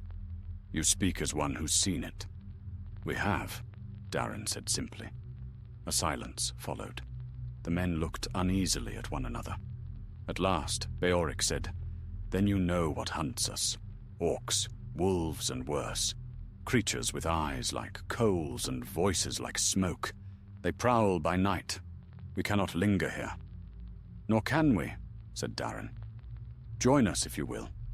The road to Erebor is long, and we are all hunted now." So they joined company, dwarves and men together, and for a time the road seemed less lonely. Beoric's men were skilled hunters, and they shared what little game they found. The dwarves, in turn, kept the watch with steadfast eyes and strong arms. Days passed. The land grew greener as they neared the southern borders of Mirkwood, though the forest itself loomed dark and unwelcoming. The air was heavy with the scent of pine and decay, and strange cries echoed from within the trees. One evening, as they made camp near the forest's edge, Thali sat apart, gazing into the fire. His face was pale, his eyes distant. "What troubles you, old one?" Runa asked. "I feel it again," he murmured. "The deep. Its echo follows us. The mountain's heart still beats, though we are far from it." Darin frowned. "You mean Moria?" Thali nodded slowly. "Aye. The stone remembers, as it always does. But now it whispers of change. Something stirs beneath the world. Something vast." Before Darin could speak, a sudden gust of wind swept through the camp, scattering sparks. The horses stamped and snorted. From the forest came a sound like a great sigh, followed by silence. "Something moves in the wood," said Beoric, drawing his sword. They formed a circle, weapons ready. The darkness beyond the fire seemed alive. Then, from between the trees, a figure emerged, tall and cloaked, its face hidden in shadow. "Hold!" Darin called. "Name yourself." The stranger lifted a hand. "Peace, sons of Durin," said a voice, deep and calm. "I mean you no harm." The speaker stepped forward, and the firelight touched his face, lined with age, yet bright with wisdom. His cloak was grey, and upon his brow lay a faint gleam like starlight. Thali rose slowly, bowing his head. "By the forges of Ole," he breathed. "It cannot be." The stranger smiled faintly. "It can, old friend. Long have I walked these roads, since the darkness of Moria. My name you may know. Gandalf." The dwarves stood in awe. "The Balrog is no more," the wizard said, "and Khazad-dûm lies silent once again. Yet the shadow gathers elsewhere, and time grows short. Your coming from the deep was not chance. The fate of dwarves and men is bound together now." Darin stepped forward. "Then guide us, Mithrandir. We seek Erebor and the safety of our kin." Gandalf's eyes glinted beneath his hood. "And so you shall find it. But the road to the lonely mountain is not yet safe. Dark things stir in the greenwood, and old powers rise in the east. You must go north by the river's bend and cross at the old ford. There you may find allies yet." He turned his gaze eastward, and for a moment the fire seemed to reflect in his eyes like the light of far-off stars. "Hope remains, even in the shadow. But hold fast to your courage, children of the deep." for the world is changing, and soon all will be tested. Then, before their eyes, he drew his cloak about him, and a gust of wind swept the clearing.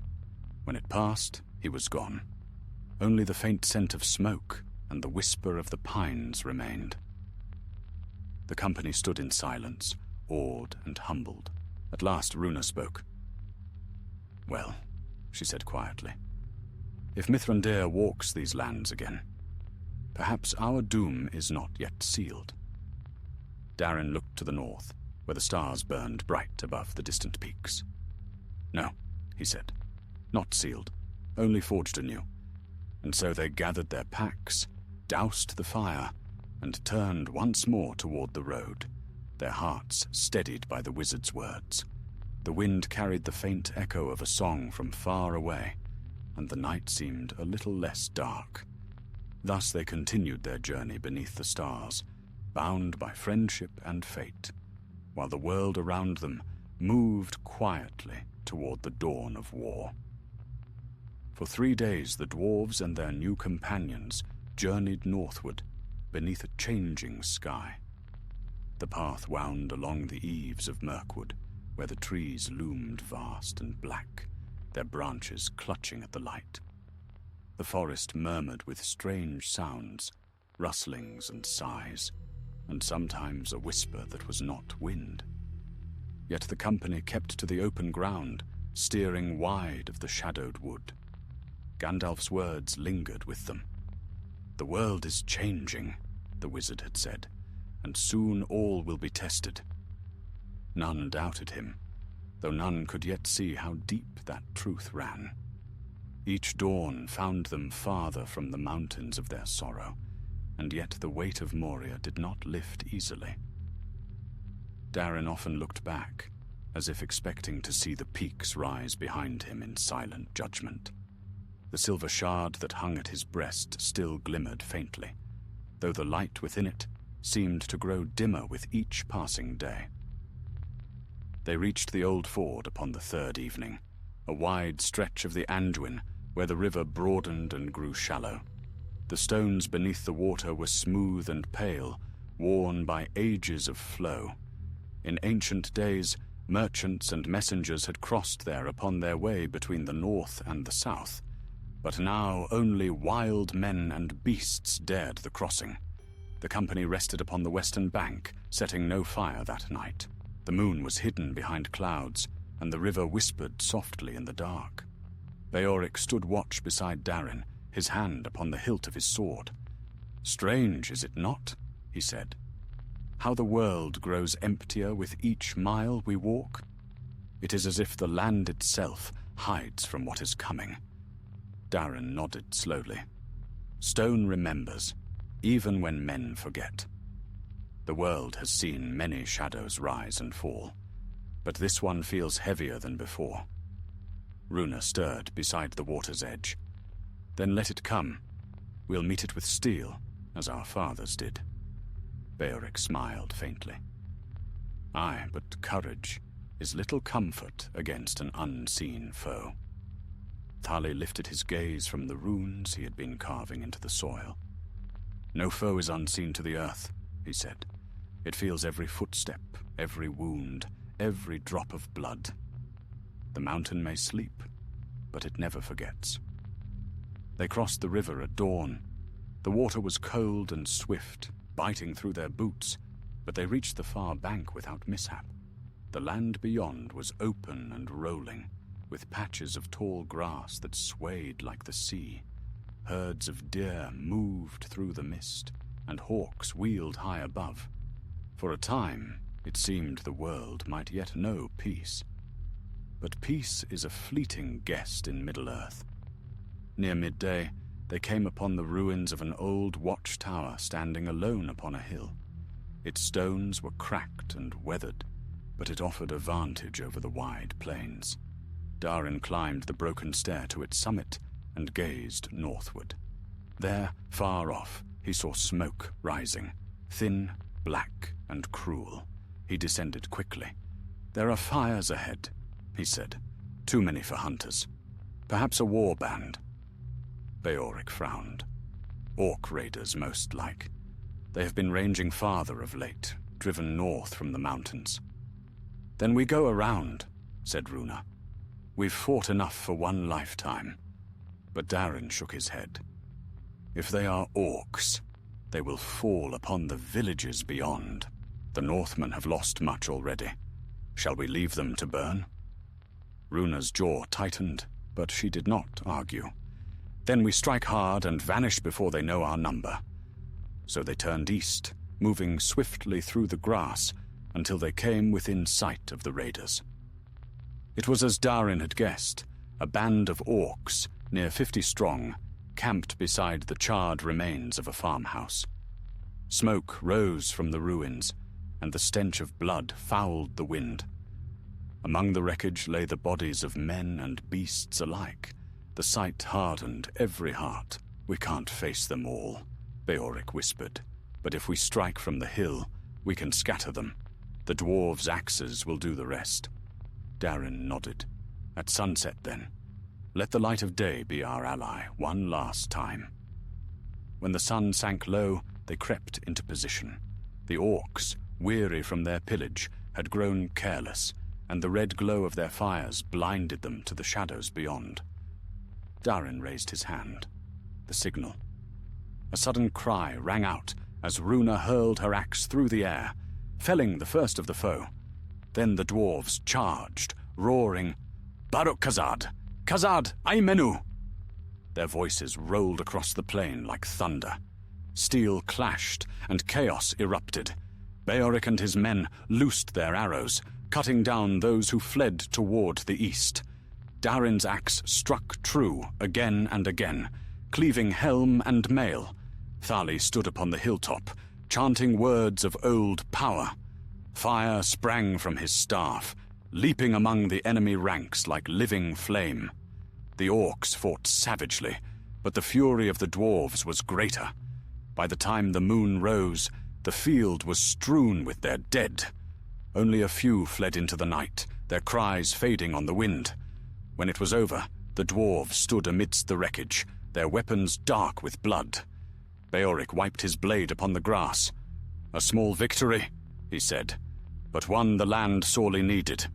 "Aye," Darin answered. "Though the shadow grows, we'll give it cause to fear the light." They buried the dead men beside the ruins and marked their graves with cairns of stone. Thali sang softly as they worked, a low, mournful tune that seemed to bind the very earth around them. When the graves were sealed, Darin knelt and placed his hand upon the stones. "Rest now," he said. "The children of Durin stand guard over you." That night they camped by the river once more. The wind carried the scent of smoke away, and the stars shone bright above. Yet none could wholly rest. Thali sat apart, his face pale in the starlight. "Do you feel it?" he whispered when Darin joined him. "The stirring beneath the ground.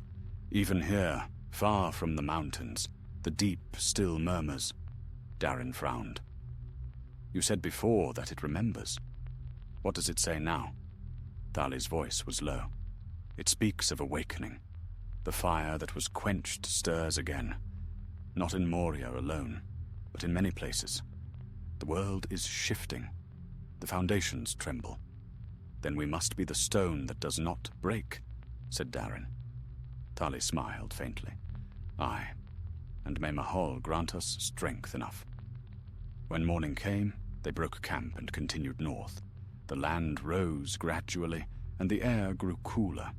Beyond the next ridge, the lonely mountain would soon come into sight, though leagues still lay between. As they climbed, Darin turned once more to look south. The peaks of Moria were hidden now behind the haze of distance, yet he thought he saw a faint red glimmer in the sky above them, like the last ember of a dying forge refusing to fade. He said nothing to the others, but in his heart he knew. Moria was not finished with them, and so the company walked on beneath the vast sky, their shadows long upon the grass, bearing with them the memory of fire and the promise of return. for the world was darkening, and every step they took was another verse in the long, unending song of Durin's folk, of loss, of endurance, and of the fire that no darkness could ever wholly consume. The wind out of the north grew colder with every passing day, a knife drawn from the snows of the iron hills. The land changed its face as they went, grass giving way to stony heaths, heaths to ridges, and ridges to the rolling foothills of the far north. Winter was sharpening its edge, and frost lay in white webs across the rocks each dawn. The company had grown lean and hard. Their journey from Moria to these empty lands had been long and bitter, yet there was strength still in their stride. Darin led them with the same steady will that had carried them through the black halls. Runa's eyes, sharp as ever, searched each shadow for threat or sign of life. Beoric and his men, grim and loyal, kept pace without complaint, though weariness had set its weight upon them. It was Tharli who first saw the smoke. He had climbed a small rise to take the lay of the land, and there, to the northeast, a thin column of grey rose into the pale sky. "There are hearths ahead," he said when he returned. "Whether friend or foe, I cannot say." "Then we go carefully," Darin replied. "But we will go. It has been many days since we found food that was not dried and hard as stone."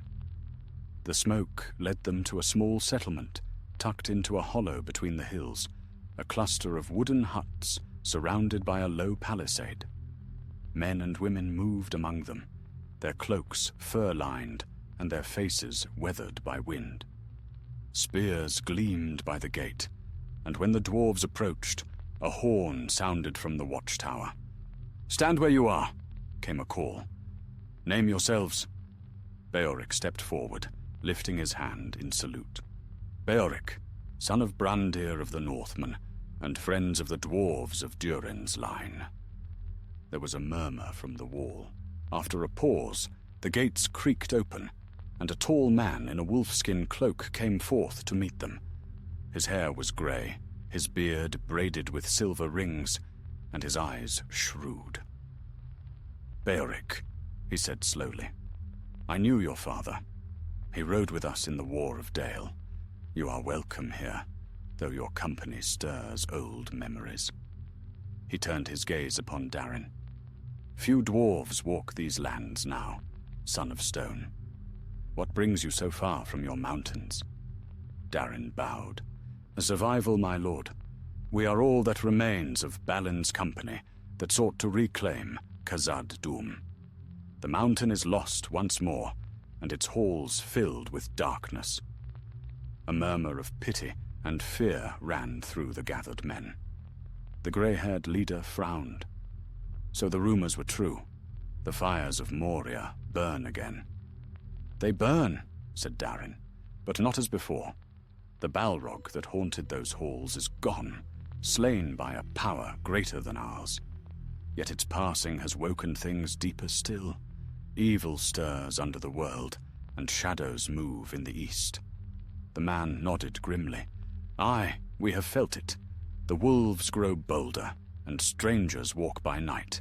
Even the river runs colder, as if poisoned by fear." He led them inside the gates. "Come. You will eat and rest beneath my roof, for the sons of Durin have long been friends of our folk." That night they sat around the hearth in the chieftain's hall. The fire burned high, throwing light upon the carved beams above. Cups of mead were passed, and though weariness pressed heavy upon them, the warmth of the place stirred some comfort in their hearts. The chieftain's name was Hagen, and his people were woodcutters and herdsmen who had fled south when the darkness crept too near the lonely mountain. "The roads east of Dale are no longer safe," he told them. "Bands of orcs roam from the withered heath, and there are whispers of black riders upon the old trade paths. Many have gone missing in the night." Beoric frowned. "Then Dale and Erebor stand alone." Hagen shook his head. "Not alone. Messengers still ride between us when they can. King Dain sends gold and iron to strengthen our walls. But if the enemy rises in full, no wall will hold long. Thali leaned forward. You have seen the riders yourself? Hargan's eyes darkened. Only once. A shadow upon the road, cloaked and silent. The dogs would not bark, and my men felt their hearts fail them. When dawn came, we found tracks burned into the earth. At that, silence fell. The crackle of the fire was the only sound for a time. Darin broke it at last. Then we must reach Erebor swiftly. The sons of Durin must stand together if we are to face what comes. Hargan nodded. Aye. Rest here this night. I will send a guide with you on the morrow. Who knows the northern passes? The next morning dawned grey and still. Frost rimed the ground, and mist clung low among the hills. Their guide was a young woman named Eldra, fleet-footed and sharp-eyed, dressed in the leathers of a hunter. She carried a short bow and a long knife at her side. I know the ways to the mountain, she said, but the wilds are restless. We must move by night and shadow. So began the last leg of their journey.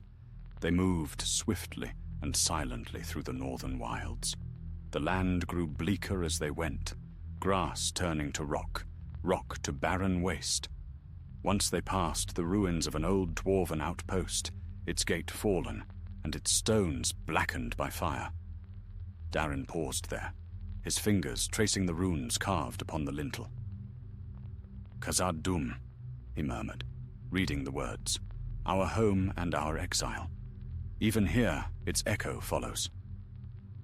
At night they camped in ravines, or beneath the shelter of great stones.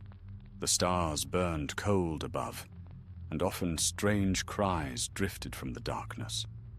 Once, as they slept, Runa woke to a faint light flickering upon the horizon, blue and distant, like lightning beneath the earth. When she told Thali, his face grew grave. That is no storm. The deep speaks again. The following day, the ground began to tremble beneath their feet, not in a single great quake, but a slow, steady pulse, as though the earth itself breathed. Even the beasts fled before it. Eldra halted, fear in her eyes. I have walked these hills all my life, yet never has the land done this. Thali's voice was soft. The world is shifting. The roots of the mountains are stirring. They pressed on in silence.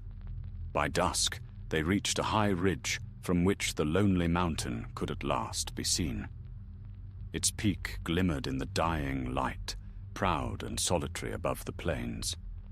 Smoke rose faintly from the forges of Erebor, and the sound of hammers, distant, steady, reached their ears like the heartbeat of the world. Runa drew a deep breath. Home, she said quietly. We have lived to see it again. But Darin's gaze lingered on the west, where the far peaks of Moria stood hidden in shadow. Aye, he said. Home? And yet not the same. For what we have seen in the dark will not stay buried forever. Thali looked to him and nodded slowly. Then we must be ready. The deep remembers, and so must we. As night fell over the land, the dwarves descended from the ridge, their hearts heavy yet steadfast. The journey that had begun in ruin beneath the mountain was drawing toward its end, but the shadow that had followed them from Moria had not yet spent its strength. And though the forges of Erebor burned bright upon the horizon, the wind from the west carried with it a low, distant rumble, like the echo of drums beneath the earth. The deep was not done with Durin's sons. It only slept, and in that sleep it dreamed of fire. The road to Erebor ran cold beneath the stars. The company marched through the desolate highlands, where the wind sang in broken stone and the grass bent low like bowed spears. The lonely mountain loomed ever nearer, its crown silver beneath the moon, yet for all its nearness, the dwarves walked in silence, as though each feared to break a spell that bound the night. They had travelled far, from the black deeps of Moria to these wind-swept plains, and though their limbs ached, there was iron in their hearts. The fires of Balin's ruin still burned behind their eyes. To live was no victory.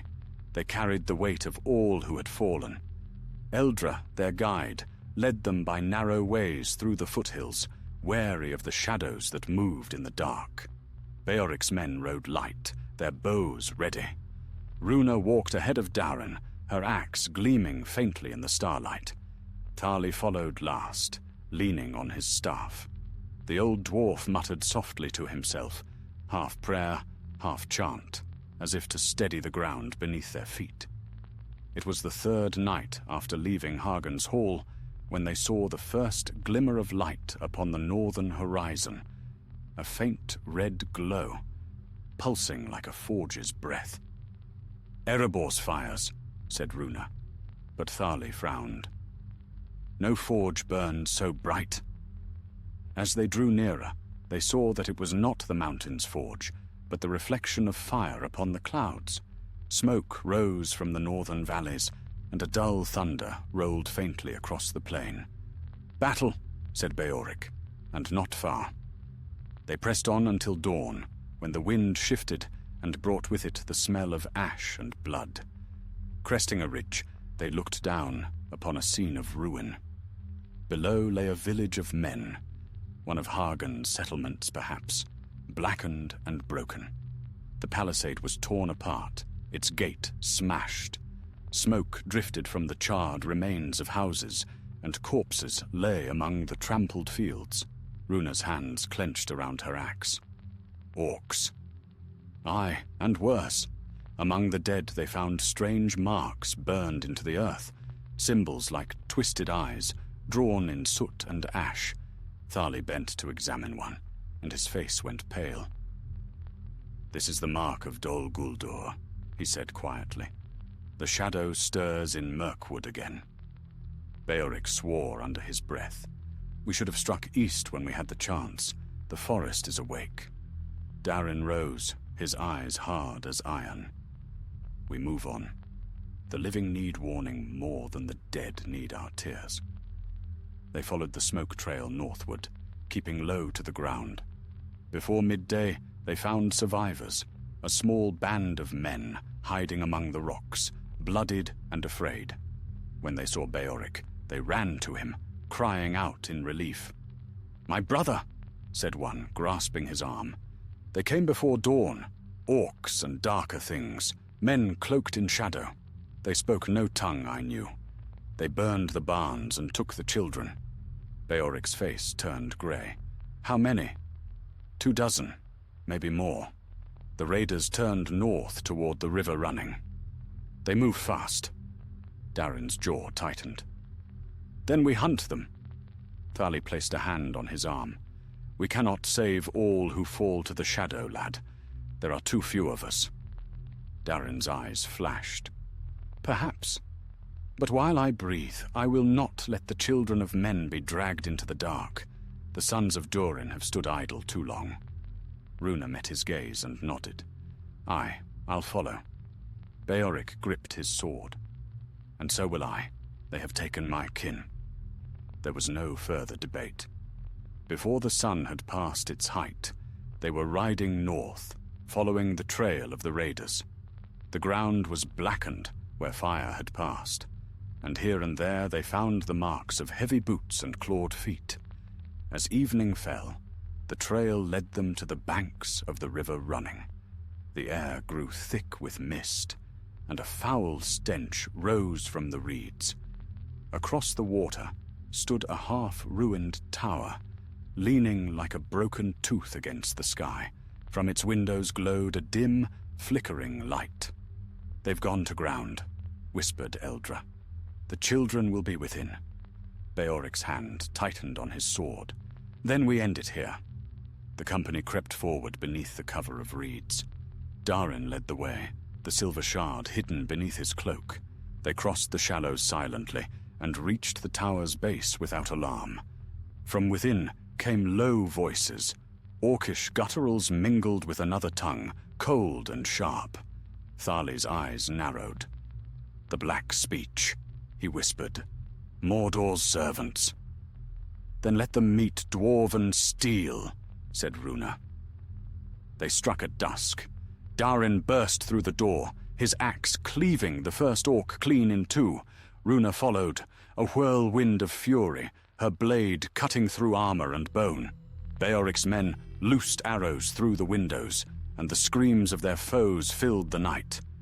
But among the fallen rose a taller shape, a man robed in black, his face hidden by a hood.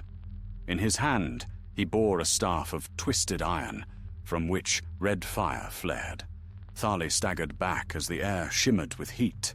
"A sorcerer!" The figure laughed, his voice like a hiss of burning coals. "You come too late, sons of stone. The Dark Ones will reach us even here. The children are his now." "Liar!" roared Darin, and he charged. The staff struck him square in the chest, hurling him backward. Pain flared white-hot through his body, but the shard around his neck blazed to life, its light cutting through the darkness. The sorcerer shrieked as the silver glow struck him. His shadow burned away, revealing a pale, twisted form beneath. Darin rose with a cry, swinging his axe in a mighty arc that split the staff and its master in one blow. The tower shook, and the fire guttered out. Silence fell. Then came the thin wails of children from the upper floor. Runa and Eldra rushed to them, cutting their bonds. There were 10 in all, frightened, but alive. When they emerged into the night, the tower was burning, its stones glowing like embers. Beoric stood beside Darin, his face streaked with ash. "You've done a great deed, friend. My people will not forget this." Darin shook his head. "Remember it, yes, but not for my sake. Evil grows bold. If the Dark One's servants walk these lands again, the time for peace is done." They made camp far from the river that night. The rescued children huddled by the fire, wrapped in spare cloaks. Thali sat apart, his hands trembling as he studied the silver shard. "The light within it grows stronger," he murmured. "It answers some deeper call. The deep stirs once more." Runa looked to him. "You mean Moria?" He shook his head slowly. "No. Deeper still, the heart of the world. Fire beneath fire." Darin stared into the flames. "Then whatever awakes, we'll meet it together. Let the mountains rise or fall. The sons of Durin will not yield again." The wind shifted, carrying the faint sound of thunder from the west, the echo of distant drums, or perhaps the beating of the world's hidden heart. And as the fire crackled and the rescued children slept, the company of the deep kept watch beneath the wheeling stars, knowing that though the night was long, their tale was not yet ended. The shadow of Moria still followed them, and beyond the horizon, the age itself trembled, waiting for the dawn of war. The morning broke red upon the horizon, painting the clouds as though the very sky were bleeding. The fires of the tower had burned to ash, and the smoke drifted northward with the wind. The children, still pale and hollow-eyed, slept huddled beneath cloaks that smelled of soot and steel. The dwarves stood watch in silence, each weighed down by the heavy knowledge that though the night had been won, the war was only beginning. Darin sat apart, the silver shard in his hands. Its light flickered softly, pulsing like the heartbeat of some buried forge. He turned it over, feeling its warmth. "It grows stronger with each battle," he murmured. "It's as though it feeds upon our struggle." Thali, seated beside him, nodded. His voice was hoarse with weariness. "Aye. Durin's shard was forged to bear the memory of his people, their courage, their fire. It draws strength from defiance, from the will that will not yield to darkness. So long as we endure, it will burn. Runa stirred the dying embers of their campfire. Then it will never fade, she said, so long as even one dwarf draws breath. The others said nothing, but her words gave them heart. The morning air bit with cold, yet the frost upon the grass gleamed gold beneath the rising sun. For the first time since they had fled the deeps of Moria, there was a hint of peace in their faces. Beoric approached, his sword belted once more at his side. "My folk will return to Hagan's hall," he said. "The children must be taken home. But you, will you go on to the mountain?" Darin rose and clasped his arm. "Aye, Erebor waits, and the news we bear must reach Dine Ironfoot's throne before the shadow grows thicker. Tell your people to keep their walls strong. There will be need of every hand in the days ahead." Beoric inclined his head. "The Northmen will stand. We have not forgotten the debt we owe the sons of Durin." With that, they parted upon the field where they had fought. The men turned south, leading the rescued children through the mist, while the dwarves and Eldra took the northern road, the lonely mountain gleaming far ahead. The journey was hard.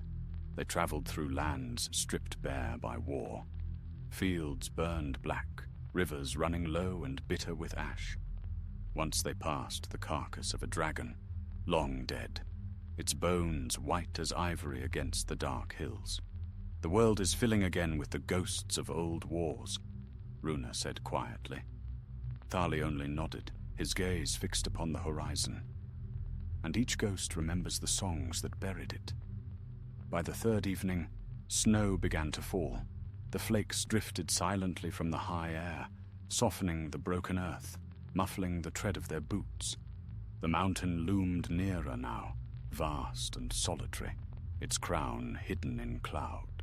The sight of it stirred something fierce and deep in Darin's chest, a longing as old as the stone itself. "Home," he said softly, though there was sorrow in his voice, and yet not home. Not as it was. They reached the outer gates of Erebor before dawn.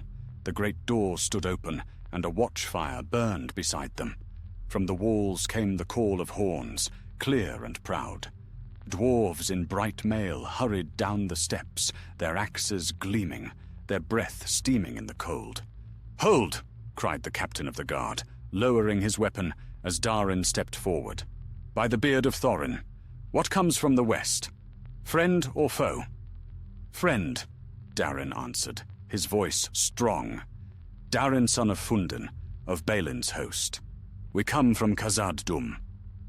At those words, a murmur ran through the gathered guards. The captain's eyes widened. "Balin's host? We thought none survived." "Few did," said Darin grimly. "The rest lie beneath the mountain, where the shadows feast." He drew forth the silver shard, and its light flared bright upon the snow. The dwarves bowed their heads. "Durin's fire," one whispered. "So it is true. Some part of our father's glory endures." They were led within. Through great halls of stone they passed, where hammers rang and furnaces burned. The air was thick with the scent of forge smoke and oil, and the songs of the workers echoed like the heartbeat of the earth. For all the scars of the world beyond, Erebor still lived, proud and strong. At last they came before the throne of Dine Ironfoot, king under the mountain. He sat in the high hall of stone, his beard silvered with age, his eyes bright as the gleam of mithril. When he saw Darin and the others, he rose. "By Mahal's forge," he said. "I had feared all of Balin's folk were lost." Darin bowed low. "Many were, my king, but some yet live in the deeps, hidden dwarves who call themselves the children of the deep. We found them beneath Moria, guarding the last fire of Durin. They spoke of a greater darkness stirring, one even the Balrog feared. At that, the hall fell silent. Dain's expression darkened. A greater darkness, you say? Speak plainly, son of Fundin. Thali stepped forward, his voice low and grave. The world itself trembles, my lord. We felt it in the stone, the pulse of something vast beneath the roots of the mountains. The deep sleeps, but its dreams are waking. The king's hand tightened on the arm of his throne. Then the songs were true, he said softly. Durin's bane was but the shadow of an older fire. Darin drew out the shard and held it high. The forge light of Durin still burns. It shielded us from the shadow once. It may yet do so again. But it will need the strength of all our kindreds, north and west alike. The age of hidden halls is ending. Dain looked upon him for a long moment, and then nodded slowly. You speak the truth, young Darin. The world darkens, and the dwarves must stand together or be scattered like dust. Erebor shall send word to every hold from the Iron Hills to the Blue Mountains. If war comes, the sons of Durin will not sleep through it. A murmur of assent rose from the gathered dwarves. That night a great feast was held in honor of the survivors. Yet even amid the songs and laughter, a shadow lingered in the corners of the hall. Thali sat apart, gazing into the fire. We have kindled hope again, he said softly. But hope is a fragile flame. Runa smiled faintly. Then let us guard it, as the deep once guarded us. Darin said nothing. He watched the fire dance across the walls, and for a moment he thought he heard the far echo of drums deep beneath the earth. But when he listened again, there was only the hum of the forges and the murmur of dwarven song. He raised his cup. To the fallen, he said, and his voice carried through the hall.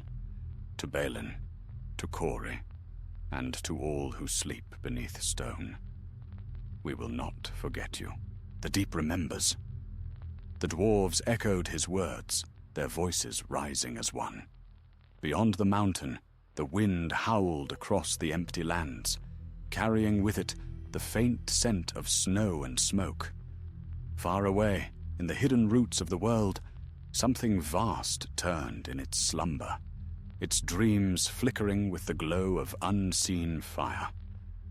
But within the halls of Erebor, the hammers of Durin's folk rang strong, and their song rose bright against the gathering dark. For though the shadow deepened across Middle-earth, the children of the deep had returned, and the mountain would not fall silent again.